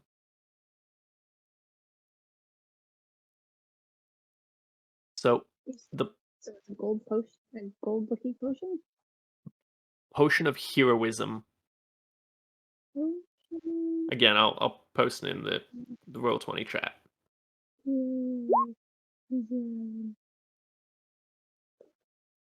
Interesting. For 1 hour after drinking this, you have 10 temporary hit points that last for an hour. For the same duration, you are under the effect of the blessed spell. This potion. Okay. So once you drink this, you'll have 10 temporary hit points either until you lose them or until an hour passes.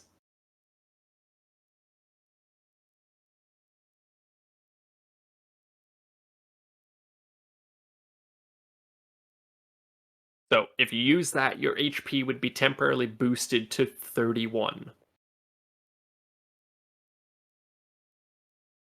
Nice. That might be useful at some point. Mm. Keep that in my back pocket for now. All right. Well, that's all I got to do. Alrighty. Austin, is there anything you'd like to do in Phandalin before next session? So that we don't spend the whole first half of the session shopping. Nope. Nope. Okay. Would you like to check out the magic shop now that you've come into considerable wealth? No, I think the last time I was there, I got everything. Boosh, if you'd like, there is a magic shop in town. You might be able to buy some items there if you would like. I'll pass for now. Okay. But I'd like to sell my 4 gemstones. Forever if I could. Alright, yeah, you sell them off. You can get 100 extra gold for the gemstones. I could just sell them just in thin air, or Yep. Well, there's multiple merchants around town. Would you Uh-huh. like to go to the shop?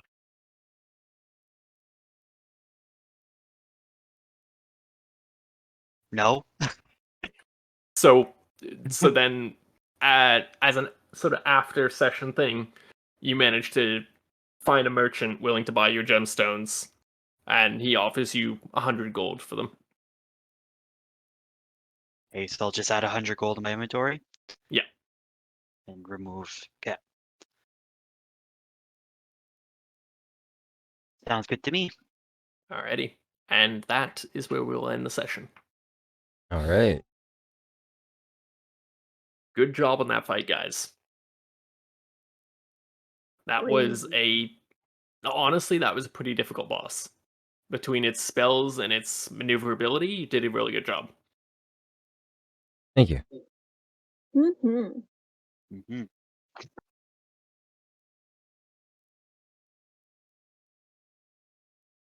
Now I have to talk to a guy about ordering a pizza, because Austin is a terrible influence.